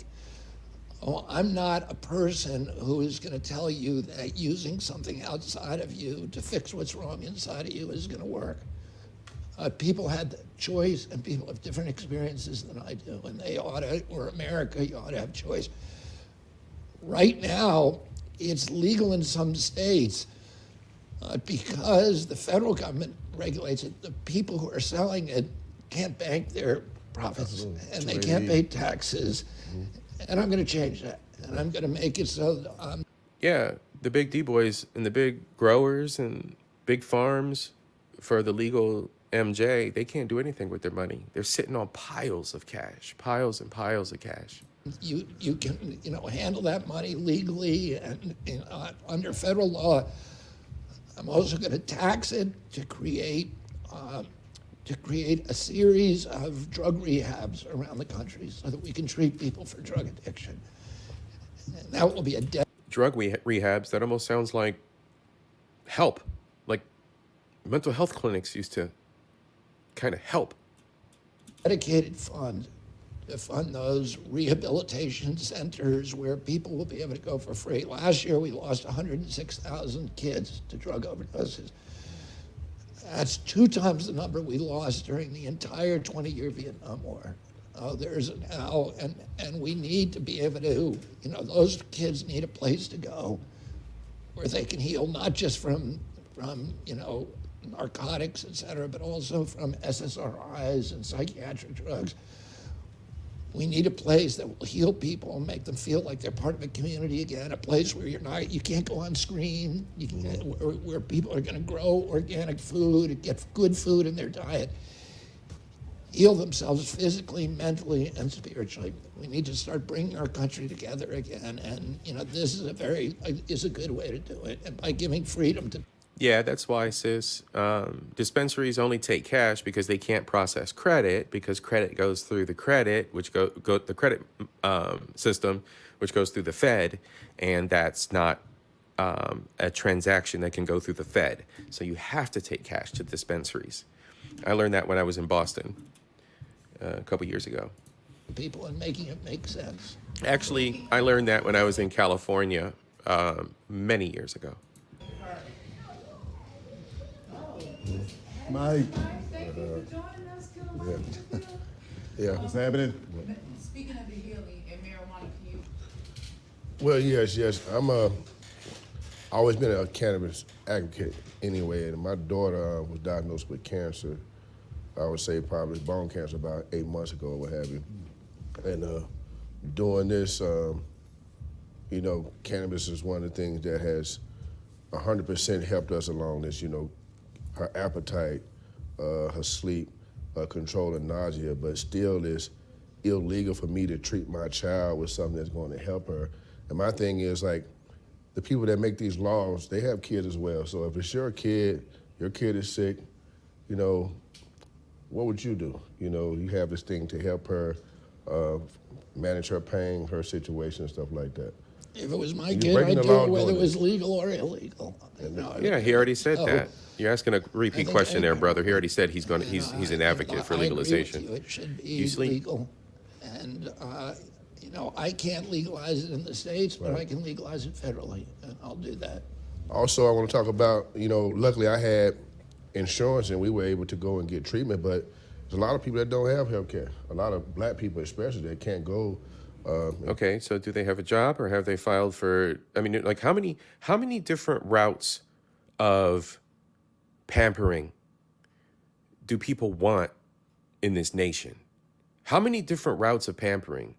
Medicare, Medicaid, Obamacare, get a job, get a better job, and get that elite health care. There's multiple levels to this here. Those are the levels. That is the meritocracy. And, you know, unfortunately, if you fall in the category of being an elderly that doesn't have a retirement and relies on Medicare and doesn't have an income, and that's unfortunate.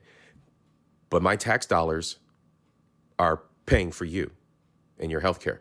So I'm doing my part. Get treatment. You know, what do you plan on as far as, you know, health care? We got Canada, everybody can go get health care. What do you plan on doing for us, the United States? And everybody should have access to the same health care.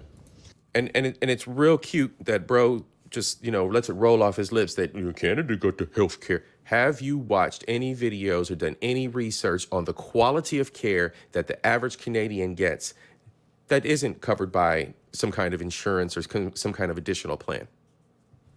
I'll wait.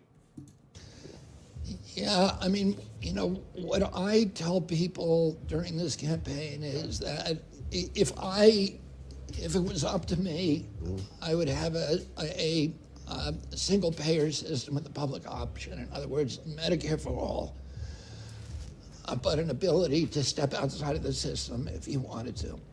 But I have to tell you, frankly, you know, I think that battle is a heavy lift when it gets to Congress. And I always tell people, I'm not going to promise you I can do something, fix something, unless I know I can fix it. And most of the things that I talk about are things that I can do through executive orders and through fixing the agencies.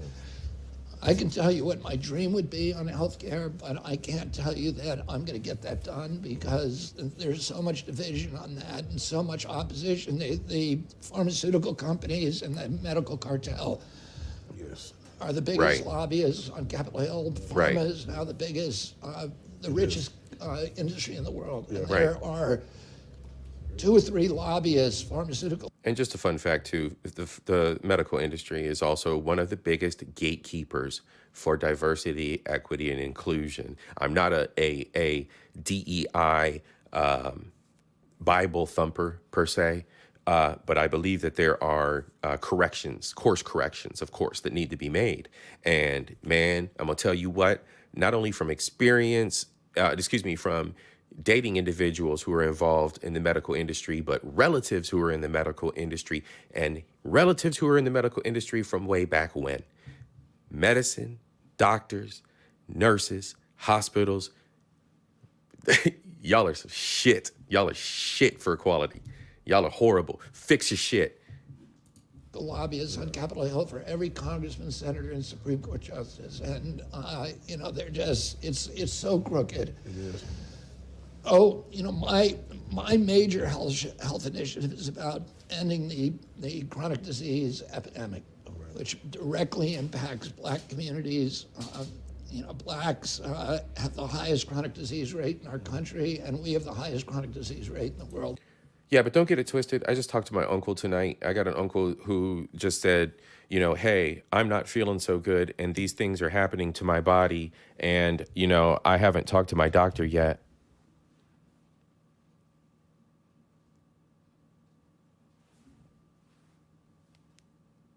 I mean, I'm an IT professional. No, really. Like, the fuck are you asking me for? I mean, lamenting to me for. Go to your doctor.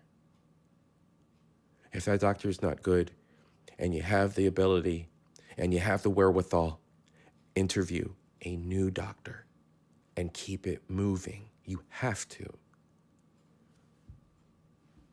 When my uncle was president, 6% of Americans had chronic disease. Today, 60%.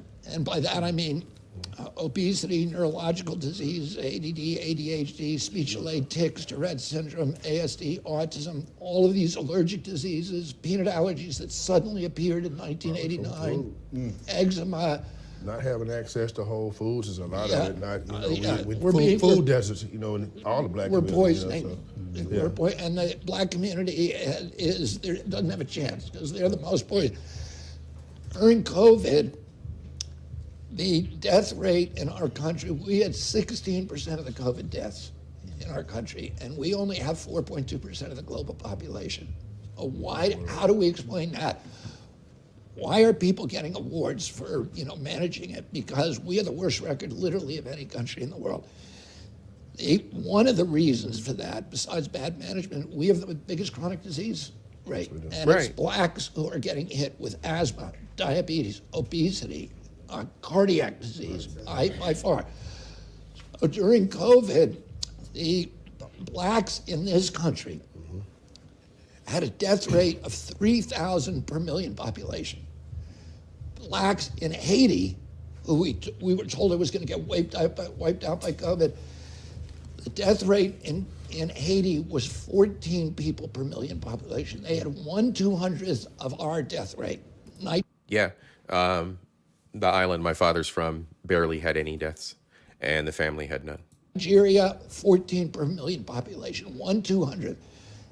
Africa, on average, 320 per million population, so 1/10. Why are we asking ourselves, why is it that the only black people who were dying globally from COVID were in the United States of America? What happened? What did we do wrong here? And part of it is that we closed all the community hospitals in black neighborhoods. Yeah. So if you're black, well, we underfunded 100% of the people. Proper wording is important here, Robbie. Proper wording is important. We closed the hospitals in black. We underfunded, redlined, and destroyed communities, Bobby. Who died from COVID in this country died in a hospital. And if you're black and you went to a hospital, it was a hospital that was owned by BlackRock, State Street and Vanguard. And all they're looking at is the profits, and we gave incentives to the hospital, bigger incentives if patients died, if they were put on ventilators, if they were put on remdesivir, $3,000 a dose. And then in those hospitals, we told families they couldn't come visit. So if there's an elder, your mother went to that hospital, you're not there watching out for her. And you don't know what happened to her when she went in there. Right. And that's one of the reasons. And the other reason is, the CDC said the average person who died from COVID, average American who died from COVID had 3.8 chronic disease. Well, who has the highest chronic disease rate in America is blacks. Right. Who has the worst food. You eat from the farm and not the farm. What? We used to eat from the farm. That's it, right. Now we eat farming, yeah. Right. Right? And if you take the P off of pharmacy, it's pharmacy. Mother Nature gives us I like what that. we need This dude to live and survive. is this dude a rapper? What is he? Who is he? What is he? I gotta be honest. Influencers, okay. And you talk about Monsanto. The fuck are we influencing? Genetically modified organisms. If I feed you genetically modified foods, You are then what the you people eat. are going to operate in a genetically Modified way. Yeah. And so if the food is dead, the TV's dead, the religions are dead, education's dead, the government's dead, then someone speaking life is not palatable to those people. So when you have people that are already speaking isn't. life to someone who's used to consuming, Bro, have you seen the TikTok generation? Speaking life into those poor kids is just not going to happen if it ain't coming from their parents. death, then why do you think we're not getting through and we're not penetrating? The veil is not lifted. So to your point, we have to change the consumption of our people. We got to get rid of the chemicals, the toxic chemicals. That's what's creating people to not want to be fertile anymore.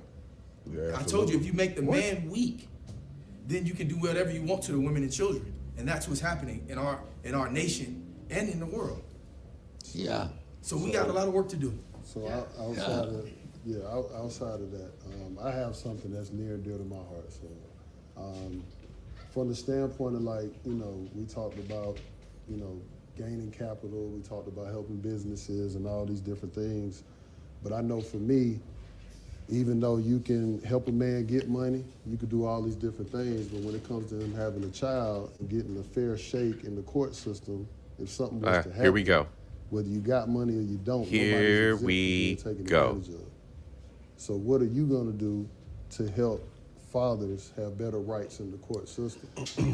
Here we I have go. to tell you, All right. So how are we going to help men have better rights in the court system? Rewind it back, everybody. Remember what I said before? If you say it together now, okay? If you don't fuck around, you won't find out. That's right. Yay, everybody. Let me get that applause button. Everybody, y'all are... If you don't fuck around, you won't find out. Excellent, excellent. You don't have to push the limits of zaddy government helping you out because you done busted raw and abroad. You bust raw and abroad. And I need daddy's government, zaddy you gonna come help? How you gonna help me, zaddy government? I done got this woman pregnant and I ain't got no job. I just, but please, more porridge, please, sir. Fuck. I have never thought about that issue. Yeah, I never thought about that issue because a fucking man with common sense doesn't fucking bring that up. Dumb motherfucker. Fathers have better rights in the court system. Bro, I have we've to tell known you, I have this. Never thought about that issue. I paid child support, and I paid a lot for child support. But I've never, until you brought it up a little earlier tonight, it's not an issue that I, consider. I think it's regulated on the state rather than the federal government. But I would love to hear what you think. Bet money, based on the fact that his segment is so short, bet money he's not even going to eloquently express what the flaws are in the system for individuals. Now, I've stood on both sides of this line because I have logic on both sides of this line. I've watched my father and other men suffer through this, rightfully so, maybe not, but I've watched it. I have plenty of friends who have gone through it, and it's just accepted. It's just accepted. So, hey, let's see how they talk about it. Because, mostly I've heard people argue that if you father a child, that you have a responsibility for that child. Yeah, absolutely. So tell me. So shut the fuck up. Mother a child, you got that I know- responsibility I know- as Yeah, well. you got a mother. That's the thing. But before, because I know TJ ready to pass that baton because he got a whole better light different. it up. But I just feel from the standpoint that I've watched it. I've watched my peers. I've watched Destroyed. people I don't know. I've seen people with money Been struggle with destroyed. this. And you know what's funny? They didn't have to fuck the broad. I've seen people without money struggle with this. So this is something I feel that is huge. And from the standpoint too, we're dying behind the stress behind how we're treated in the court system, not being able to see our kids, paying this money. I'm laughing, dying at the fact that y'all got her pregnant. We can't even take care of ourselves because we're shoveling out so much money to I'm perfectly taking care of myself because I didn't get her pregnant.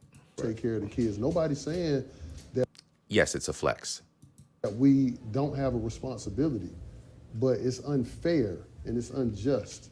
You know what I mean? That what the court system is doing on behalf of fathers. And, at one point in time, I was like, man, this is a us thing. Until I was in Cobb County and I saw a white man get locked up like this because he paid child support, but he didn't give the attorney his due. So I'm gonna let you touch on it, but I know that was a real let me thing. ask you guys this: what is your solution for that? Because you want to make sure that. That's All his right, thing. let's hear it. Mr. Kennedy. Good. My name is Lionel T.J. Tillman. I am the author of How I Stopped Child Support Legally. I represented myself in a 2-year hearing against child support and got my case dismissed for extrinsic fraud after 22 years.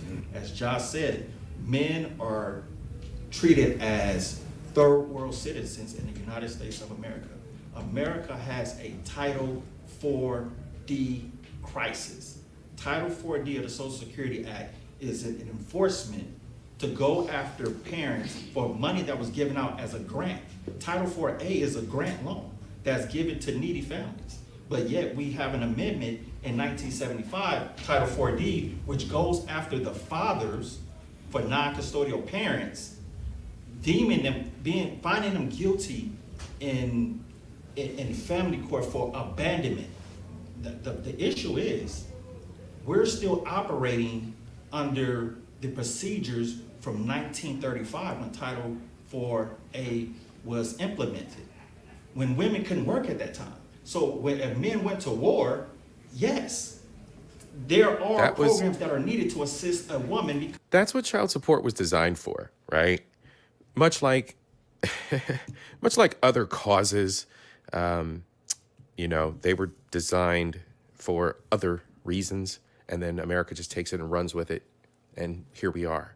So I can't agree with him. Like I said, I look at both sides of this.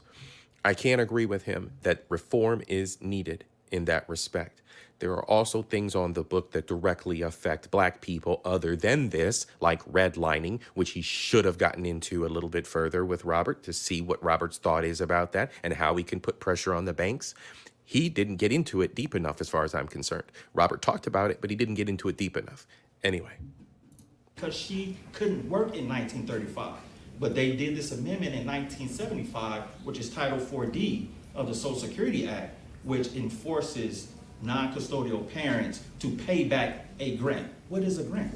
A grant is a gift. A gift that's something there's no counterbalancing payment. Yet you have people being thrown in jail for a debt, which America, 28 USC 2007, there is no debt or prison. Right. And then you have what Josh was saying with families. There's a Supreme Court case law.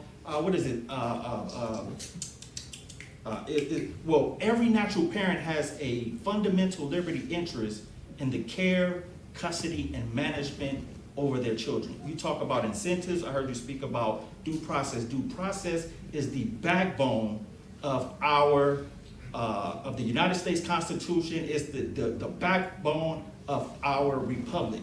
What are you prepared to do? You said you paid child support. How? I did. You did pay child support. So for many, many years. So here's my question. Well, he had 7 kids. You talked about executive orders, that we have 3 branches of government: executive, judicial, and legislative. Now we're getting into this so weird. The child support system somehow is operating in all 3 branches of government, which violates the separations of powers. This is a historic landmark case that took place in 2023. It's called SEC versus Cochran, which says that child support services violates the separation of powers. You just out of your mouth, you said, I can do executive orders, I can't touch judicial, I can't do these things. But how is child support able to operate under and violate the separation of powers? What are you prepared to do, being a person that paid child support at one point? What are you prepared to do to stop these people from thinking that they are above the law and violating the separations of powers? It's violating our Constitution. Yeah, I mean, I paid child support because that's what I agreed to. I never litigated it, and I was never, but I have to, this is the first that I'm hearing about this issue. And what you're saying to me, some of it I don't understand, because I don't understand how a federal law, child support is enforced by the states and family court. Right. And I don't understand the relationship between the federal Social Security system, which was it Title IV? It's Title 4A is of the Social Security Act. Yeah, so I mean, I'm interested to hear what you're saying. It's something I never have considered, that this is a war Waste on of time. men. I always assume that. It is. Then, I'm fast forwarding. at that point, people are now being incarcerated for child support when it is actually unlawful pursuant to the United States Constitution. And we talk about due process. All right, y'all. So let's pause for a moment. So we got a scorned baby daddy here. Shout out to all the baby daddies. Respect. Where respect's due. You don't just get respect from me. But anyway, so we got scorned baby daddy. His focus is on equality. Equality for all in the system. Yeah, we're operating under some pretty archaic laws as far as child support is concerned. And the second part of that is don't do it. Don't do it. For real, just don't do it. Because if you're going to, you know, there's a difference between two of the men here other than just color. It's the presence of mind of what the fuck you just committed to when you put your dick in that woman. It's the presence of mind. I'm about to start talking on hotep like that other nigga. It's the presence of mind to know that when you bust raw in a broad, it might make a baby. That goes back to middle school and high school health class. I had a discussion with some people about the fact that condoms are funny because they come in different colors. I don't know. Color's color, all right? Y'all do you. Y'all are weird. That shit's weird to me. If you have sex with a woman, you will make a baby, okay? Team Replay, share this with the younger brothers and sisters that are out there, okay? Because obviously it's escaped the minds of these individuals. So now, as most bitch maids do in a privileged American society, we cry and we complain because we made a boo-boo. Don't fuck around and find out. Fucking stupid.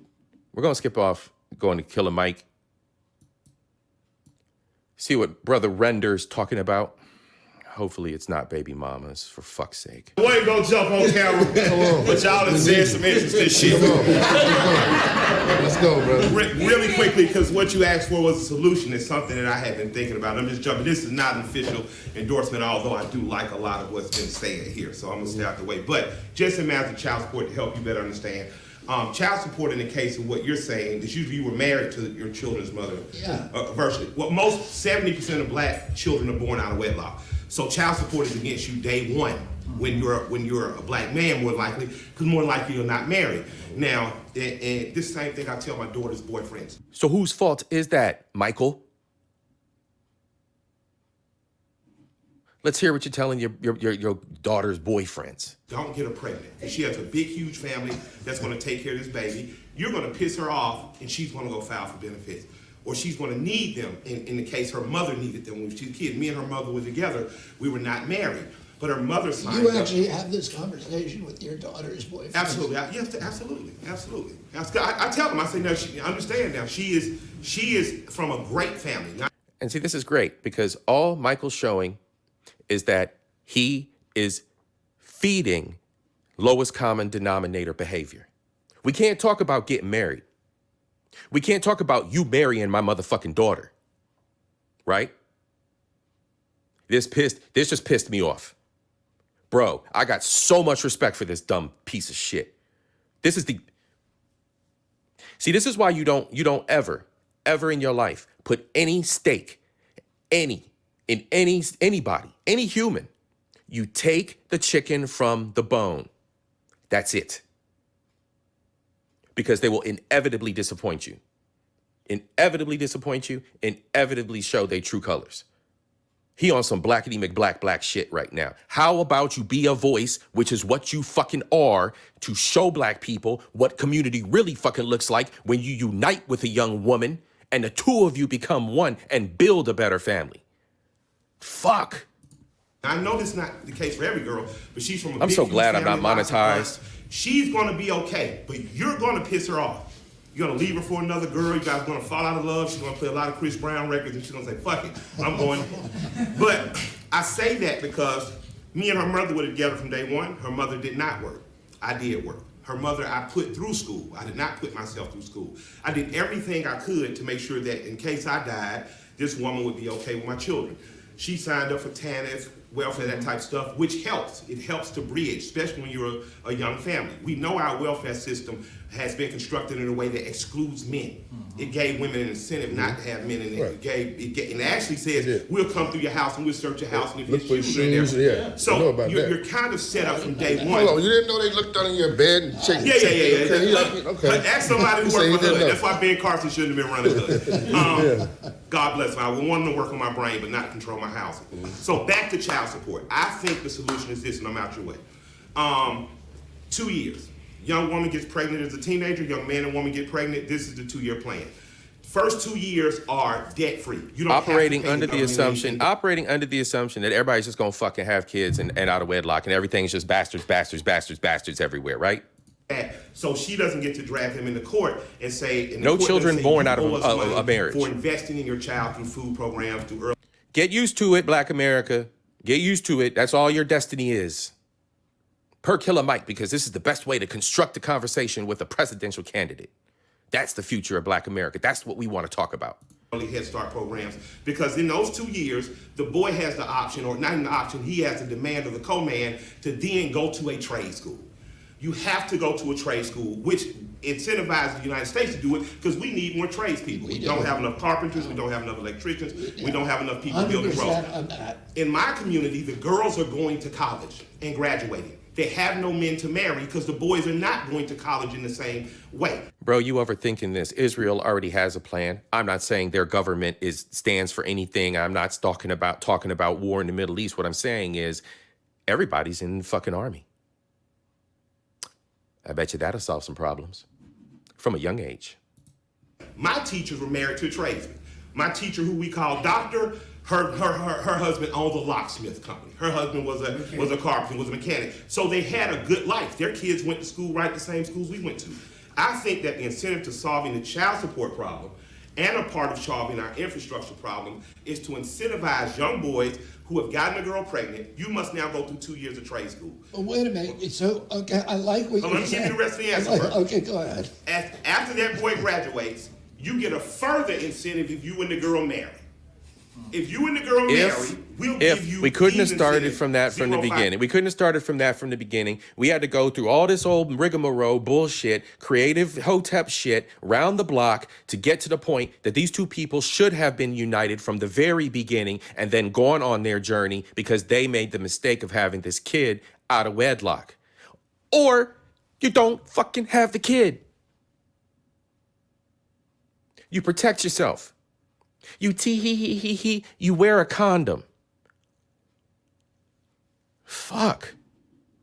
Finance home loans. He didn't create an entire scenario and an entire program to put two people in who have sex and have a kid out of wedlock to get them to instead of doing it the way that it was traditionally done, which there was no problem with. You're a child who goes to fucking school, learns a fucking trade, if that's what 2024 calls for. You learn your fucking trade, or you go get your certs and your IT degrees. Then you meet a bitch and get married and have fun. The fuck is the problem here? Then you go meet a woman. There's an order to things. You stack your chips so you can support the woman and move forward in life with the woman. You allow the woman to stack her chips and get herself situated so that she's ready to be the woman. I'm confused. We're creating whole scenarios here and then pigeonholing black kids into these little scenarios that we're creating instead of creating something more holistic and healthy.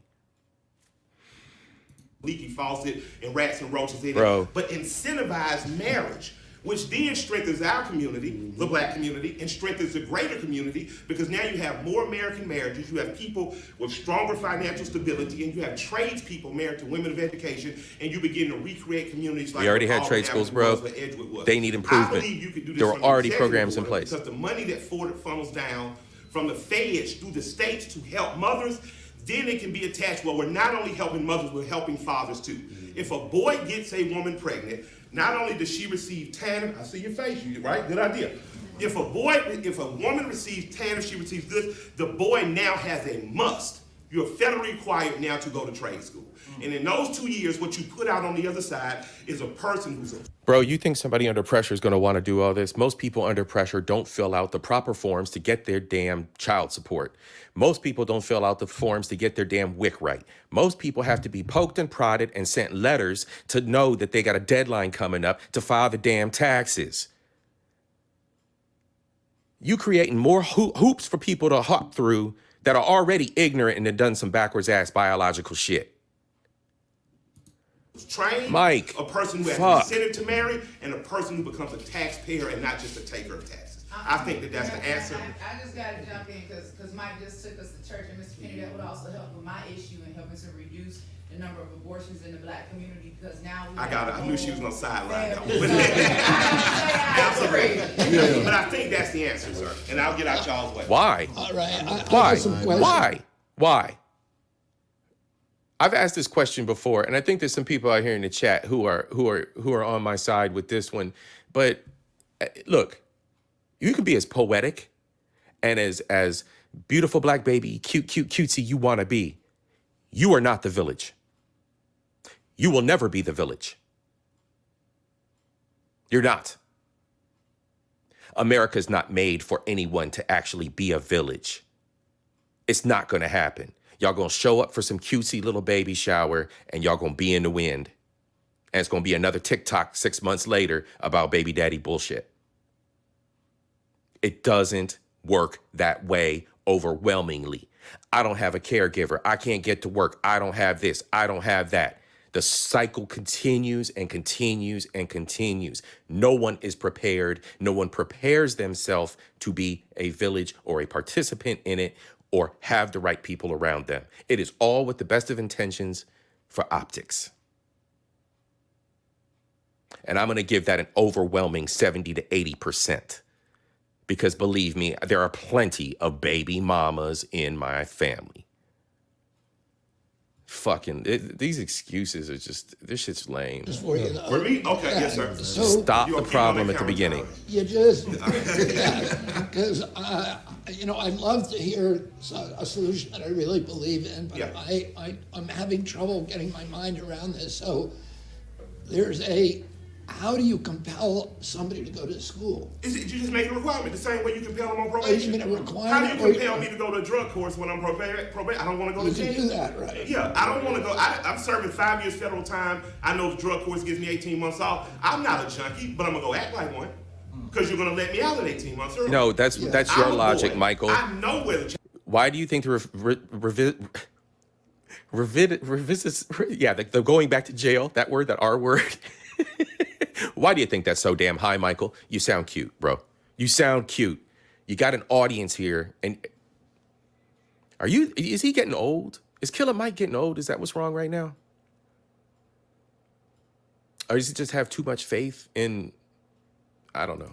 Child support. So what happens if you say I'm not? He doing this for a good show. Then you know what? You're not gonna flunk out of trade school because we're gonna put our arms around you, and people like Georgia Youth Bill and people like Atlanta Trade. Well, you're a drug addict. You just don't show up for trade school. And you flunk out. Yeah. So then what happens? Well, I don't think most young boys are gonna flunk out of trade school. No, but what happens to the ones that do? The ones that do, I think, are a smaller margin, and the fate is already shown what'll happen. Bro, you lame. This is lame. This is lame. I do not have the confidence or faith or grace for these individuals who he thinks will want to participate in this program. I do not. You'll have a 20%, 25% success rate. I don't see it. I do not see it. We can be as poetic as we want to be about all of this. We can be poetic as we want to be about, oh, the youth are starving. The youth are starving for information. Not in this country. You'll limit that. What is the not in this country. What happens? Okay. What happens is they take your driver's license. which takes your ability to drive a box truck, so suspended. you can't work for Amazon. What happens is they take your ability to get a Right, Derek. Exactly. passport. So even if you learn something like welding, underwater welding, you can't work offshore because you can't go out the country. What happens is for the rest of your life, you damn near have felon status because you are owed debt that's compounded. Bro, we already have black men with felon. Bro, I got family. Bro, oh my God.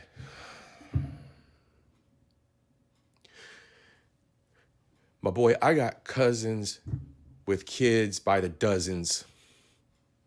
Literally. Motherfuckers don't care. People do not care, Michael. The ones that are in these situations do not care. So the opposite. You've already clapped cheeks to the point where you've got 15, 16 kids running around. You really think? All right. Of that is go to school for 2 years, learn how to cut hair, learn how to lay a floor, learn how to lay some wire, and you don't have that. Our boys, it's not that they don't want to go to school. We used to have trade schools in high school when your uncle was president. It's not that our kids are out of shit. I know. Our boys don't want to go to school. It's just that their fathers on multiple occasions throughout my family and friends groups told them and helped them and instructed them to follow in their footsteps and or the proper paths, and they chose fuckery. Michael, you got way too much faith, bro. Yeah, it's not our kids want to be chubby. Lord knows I eat a lot, but I still got to get up and move my body in the morning. We took physical fitness out of school. Yeah. We took, even in matters of guns, my mother took marksmanship in school. She learned how to shoot a bow and arrow. So there's so much that we've taken out of school that we're robbing our kids anyway. But again, I really believe what fixed the child support and welfare, and by proxy Angela's abortion issue, what fixes that is stop focusing on just the half that gets pregnant, because 2 people get pregnant. That's right. The woman gets pregnant and the man gets pregnant because financially, if he does not hold up this financial responsibility, the courts will call him to task. I'm saying instead of using the money to use the courts to call these young men to task, let's get these young men. You're 16, you got a girl pregnant. All right, it used to be the girl would have to drop out of school, go have the baby, come back. All right, young man, we're going to pull you out of school. You now have to go to alternative school. This alternative school, now you go to the book. Here's another retort for you, Michael. It's a national program. Well, I'm also free in America, and you can't tell me what to do. I mean, the fuck, bro? Pipe dream. This is a ridiculous pipe dream. T. Washington Alternative School. At the Booker T. Washington Alternative School, you will do reading, writing, and arithmetic, but you have to pick a trade or elective that you can master in 2 years. And when you graduate, we're graduating a worker that can then go work on many of the things that our government needs from an infrastructure standpoint. He can support his child, whether through child support or we. This, again, I'm not knocking some of the concepts he's got here, but this whole prepare for the fact that men are just going to get women pregnant. Prepare for the fact that women are just going to be sloppy with their crotchies. Just prepare for it. Listen, let's just create a whole situation here that supports them based on taxpayer funding instead of encouraging individuals just to give a fuck and be a little bit more conscientious about their bodies and be a little and take a little bit of the taboo out of sex talk. You gonna have sex with my daughter, you gonna get her pregnant. Bro, you just threw your daughter to the wolves. No chastity, no wedding, none of that is part of the focus. You gonna do my daughter. Bend her over good, bro. Could further incentivize through marriage. Fucking saying, ignorant. If these 2 young kids marry now, we will pay for her 2 years of associate's degrees, and we will give this family subsidies, much like a farm, for the next 2 years until they stay. And then how is the child taken care of during the 2 years? Right. We still give them the welfare. All of the federal and state funding. More and more. Yeah. Yeah, more tax money, Mike. More tax money. Yeah. I just hit that good bracket. Y'all want all that shit, don't you? Get that 30%, Mike. He still gets that funding. Not have healthy families. Not have intelligent individuals raise intelligent children that make intelligent decisions about their crotches. But we gonna drain all the taxpayer. Where the tax money coming from, Mike? Right now, that funding You're a rapper. counts against the boy, though. It does. It counts against him because the court is in car and the court calls him and saying, you owe us this money. I didn't have 60 grand when the court told me I owed 60 grand. So I had to go figure out getting 60 grand. Are you talking hypothetically, or did that actually happen to you? Yeah, I've paid over $500,000 in child support. But because you can't adjudicate procreation. And that's the problem. Hold on, because them big words. Before we get to Yeah, T.I. shut up, Hold Coach. on. Ain't nobody talking. Before we get to T, just let me finish this part, because he's a lawyer, he understands. What I'm saying is, I gave a mother of my children $1,000 for a birthday party. The birthday party fell through. I gave her another $1,000 the following week. In the following week, she went to court and said he hasn't given me anything in years, and that was not true. What she was a desperate woman, and she needed more money. Yeah, you never enter into a contract with a fool. You know what I'm saying? You make sure that you have everything. Excuse me. You don't enter any kind of agreement with the fool without a contract. So if you're already having problems, put her on paper. If you already have problems, don't put your dick in her and don't get her pregnant. And instead of sitting down with us and us Did having you give her $1,000 cash? Hey, look, for my audience and team replay, I'm the wrong one to be talking about some baby mama issues because I don't have any kids, and it's all a bunch of nonsense to me. The bullshit that I've seen from family members, cousins, blah blah blah, friends, the way they act about the whole situation, if they was young or not, the fact that there's just basically no kind of reliability, no kind of accountability on their part and the women. I let the women handle that shit, but you know what I'm saying? Like. All through the ranks, both sides, all through the ranks. And he talking this old bullshit about programs and this, that, and the other. They can't stop fucking and fighting. How you gonna get them to stop fucking and fighting, to go to school? They can't focus. It was raw biology that got them in the problem to begin with. They're already operating on level 2 mental capacity, bro. It's food, fire, a house over your head, and fuck. That's it. They're fucking cavemen, bro. They're operating like lizard brains. You all talking this intelligent shit, trade school, this, that, and the other. Solve the problem from the beginning while they're in school young. Stupid. Build better parents. Stupid.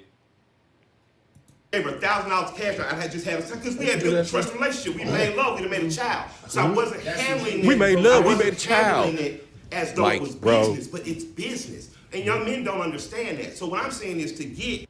We made love, and we had a child. But I gave her $1,000. Then I gave her another $1,000. Then I gave her another $1,000. I'm too tired for this shit. Y'all got me out of my character. That part of the business that was have a woman so desperate, she says, well, I got to go lie to a court.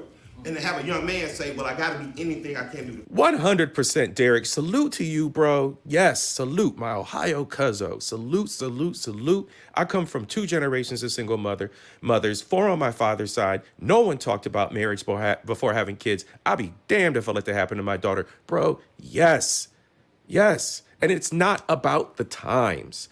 It's not about the culture. It's about fixing humanity. It's about fixing the focus. This isn't normal.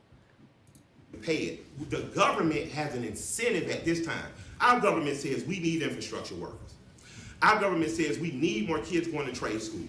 What better experiment or way to prove that that system works than taking child support where 70% of kids are born out of wedlock, taking child support where most of our young men are not going to college at the level they did, and say... Special interest groups and contractors, Michael. Special interest groups and contractors, gatekeepers, people who are going to keep the construction contracts, people who are going to keep the work going slowly, people who are going to milk the government for their contracts.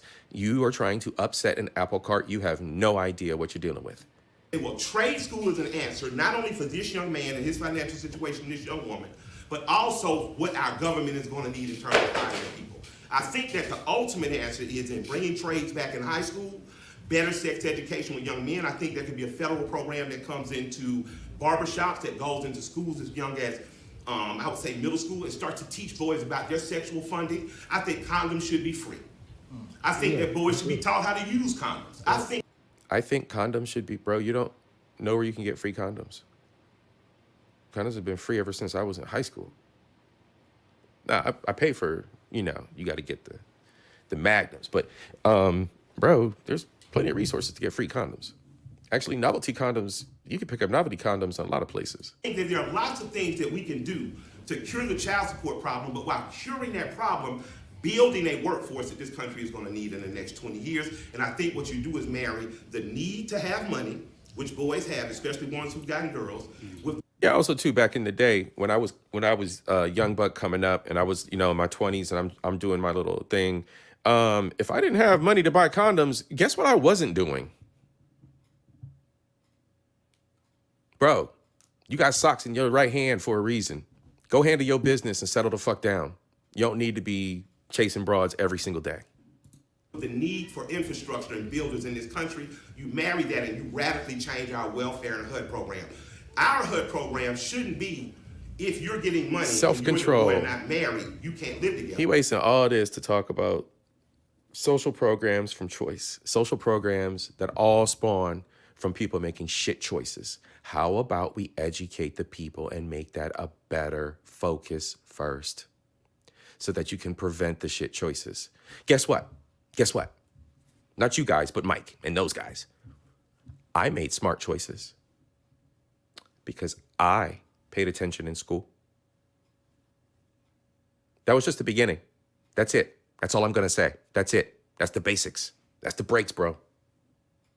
School, education, capturing the minds and attention of the youth. Put all this bullshit in the schools. He already said he had a platform for the schools. Why didn't you build off of that? It should be if you in this board. Because I want the situation to look like the situation looked like when I was coming up, because this is what it was for me. And if I had had this, then I would have been. Aren't married, but you're getting money for 2 years. If he goes to school, you're rent free. You don't have to worry about that. If you guys marry, your 2 years turns into 4 years. And if this young man graduates, then we automatically give him a job or give him preference for a government job at building infrastructure. Mike, I know this your house, bro. No, it sounds good, bro. But you know what you want to know what the number one problem is in the black community as far as jobs are concerned? Getting the fucking work on time.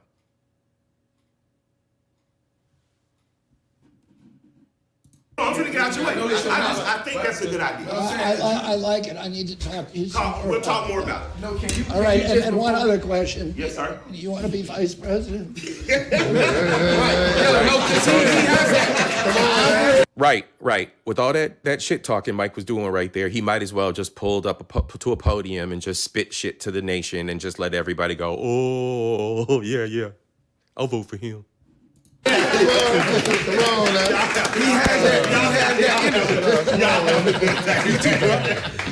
Because it was very par for the course, bass backwards. It was bass backwards civilization. It goes against everything that any kind of established civilization for the history of the fucking world was ever based on. No, hey, can you please, RFK, please explain what adjudicate procreation means, or adjudicate means. Why Mike, please, because he's the one who said he doesn't know what that means. Because you can't adjudicate procreation. Of course not. You know, and that's what's happening, right? With all these policies, all these terms, all these laws, all this legislation, right? And so if you can't adjudicate procreation, a man gives life, a woman gives birth. So if let's stop with the democracy. But okay, I mean, just going back, are you arguing that a man, if he gets a woman pregnant, should have no obligation to that Absolutely child? not. All right, so No, absolutely not. So it's just the amount of obligation, the term of that Well, obligation. it's hard coming from me being a person of covenant instead of contract. When you lay down with a woman, yeah, Being a that's person of covenant. what? But when you Being a person of what? A man, if he gets a woman pregnant, should have no obligation to that child? Absolutely not. All right, so No, absolutely not. So it's just the amount of obligation, the term of that well, obligation. it's hard coming from me being a person of covenant instead of contract. A person of covenant instead of contract. What does that mean? Is that some more Hotep bullshit? Some created millennial bullshit y'all created to make it sound fancy for just being in a relationship with a woman and creating bastards and not marrying her? The fuck is a covenant?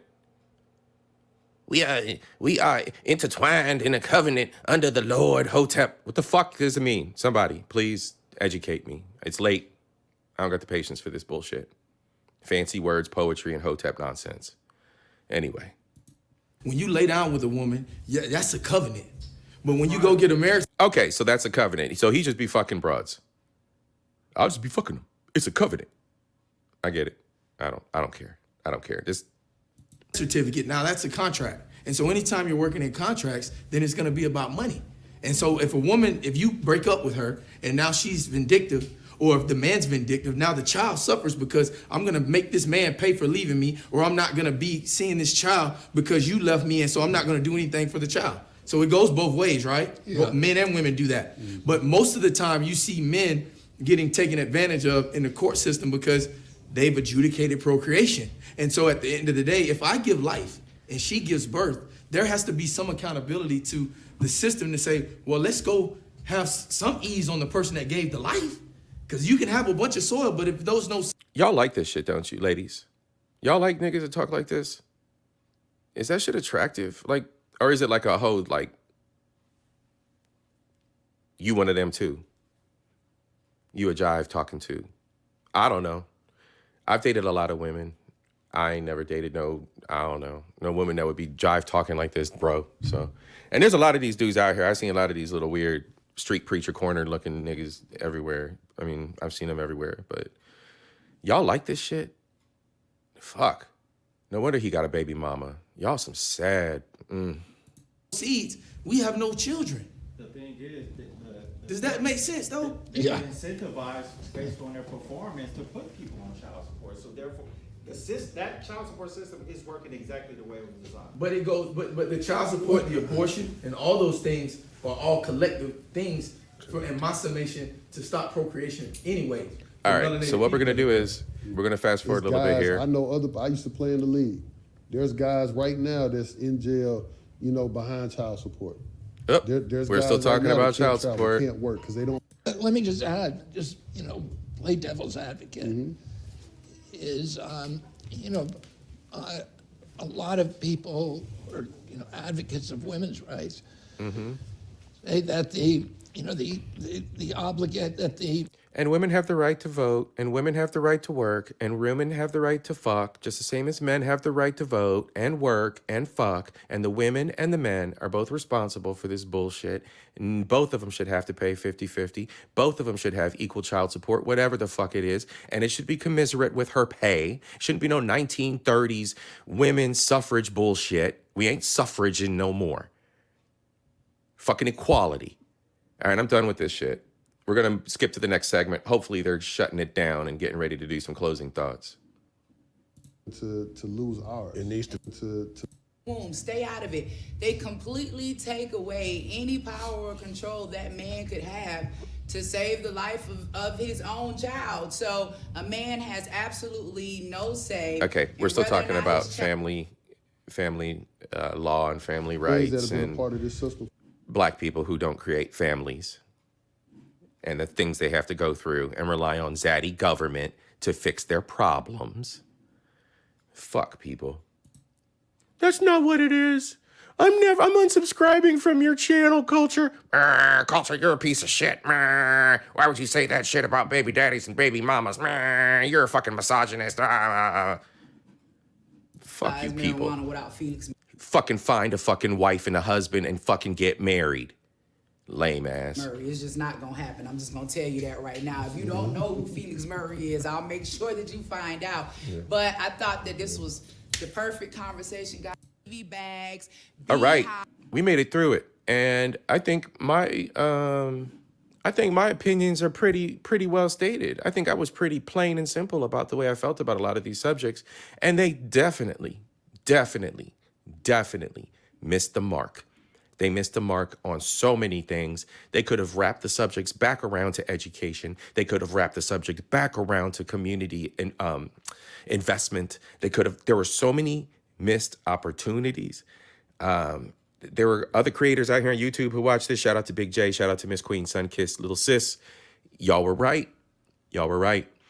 This could have been, this could have gone in a much different direction. Had I been one of them in the same position, I probably would have conducted myself in a much different manner. I definitely would not have worried about family law or anything surrounding something so remedial as where I put my penis.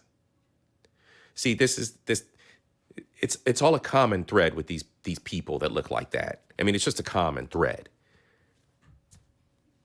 It's always about this stuff. Everything's taboo. Everything's a joke. Everybody's playing games and running game, and everything's a game. By the time reality hits these people in the face, they've lost everything. And the best part is watching the ego, the inflation of the personal ego on some of these people. You are operating at a net loss. You will never recover. You'll be 20 years my senior before you ever recover from your absolute net loss of life that you have committed to because you've made mistakes. But alas, it's the community, or communita, as I should say. I want to thank everybody for coming out tonight. Thank you very much for sticking with me. We did have the technical issues earlier. We got through that. A simple reboot, right? Everybody who's a streaming content creator, reboot your systems every once in a while. It'll help. But yeah, those are my final thoughts on this. There was some definite missed opportunities. Again, thank you for joining me. And look for my next update. I'm not sure what we're doing next. What are we talking about next? We're talking about Africa next. I think you'll like it. I'm going to go back to talking about the social justice warriors, DEI, diversity, equity, and inclusion, and the way that it is being twisted to basically be reverse racist. Yeah, we'll talk about it. But yeah, there are Africans in Africa, and that's what's coming up next Wednesday here on Culture Invasion Podcast. Like, subscribe, ring the bell, leave a comment. Peace, everybody. Pick up yourselves.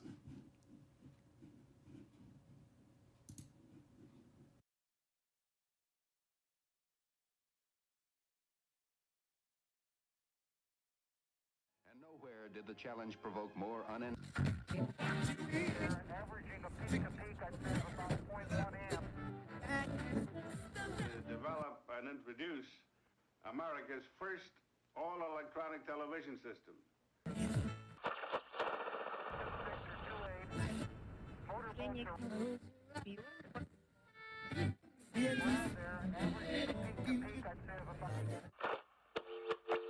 But Mr. Bishop, this sort of thing is going on all the time. And if something isn't done about it now, someone will... In the airlock now, and it's dumped to, well, first I dumped it to 9, and then it crept back up to 9.5. I dumped it again, and it's sitting at 8.5 right now. And Nancy feels that a newspaper, any newspaper, has the obligation to deliberately deal with those things which demand public attention. How do you feel about the controversy? Basically, the fan behaves the same on Joe's suit. When I first turned the power on, or just prior to that, he's drawing 0.6 amps. It goes off scale high for a few seconds, falls back down to about 60.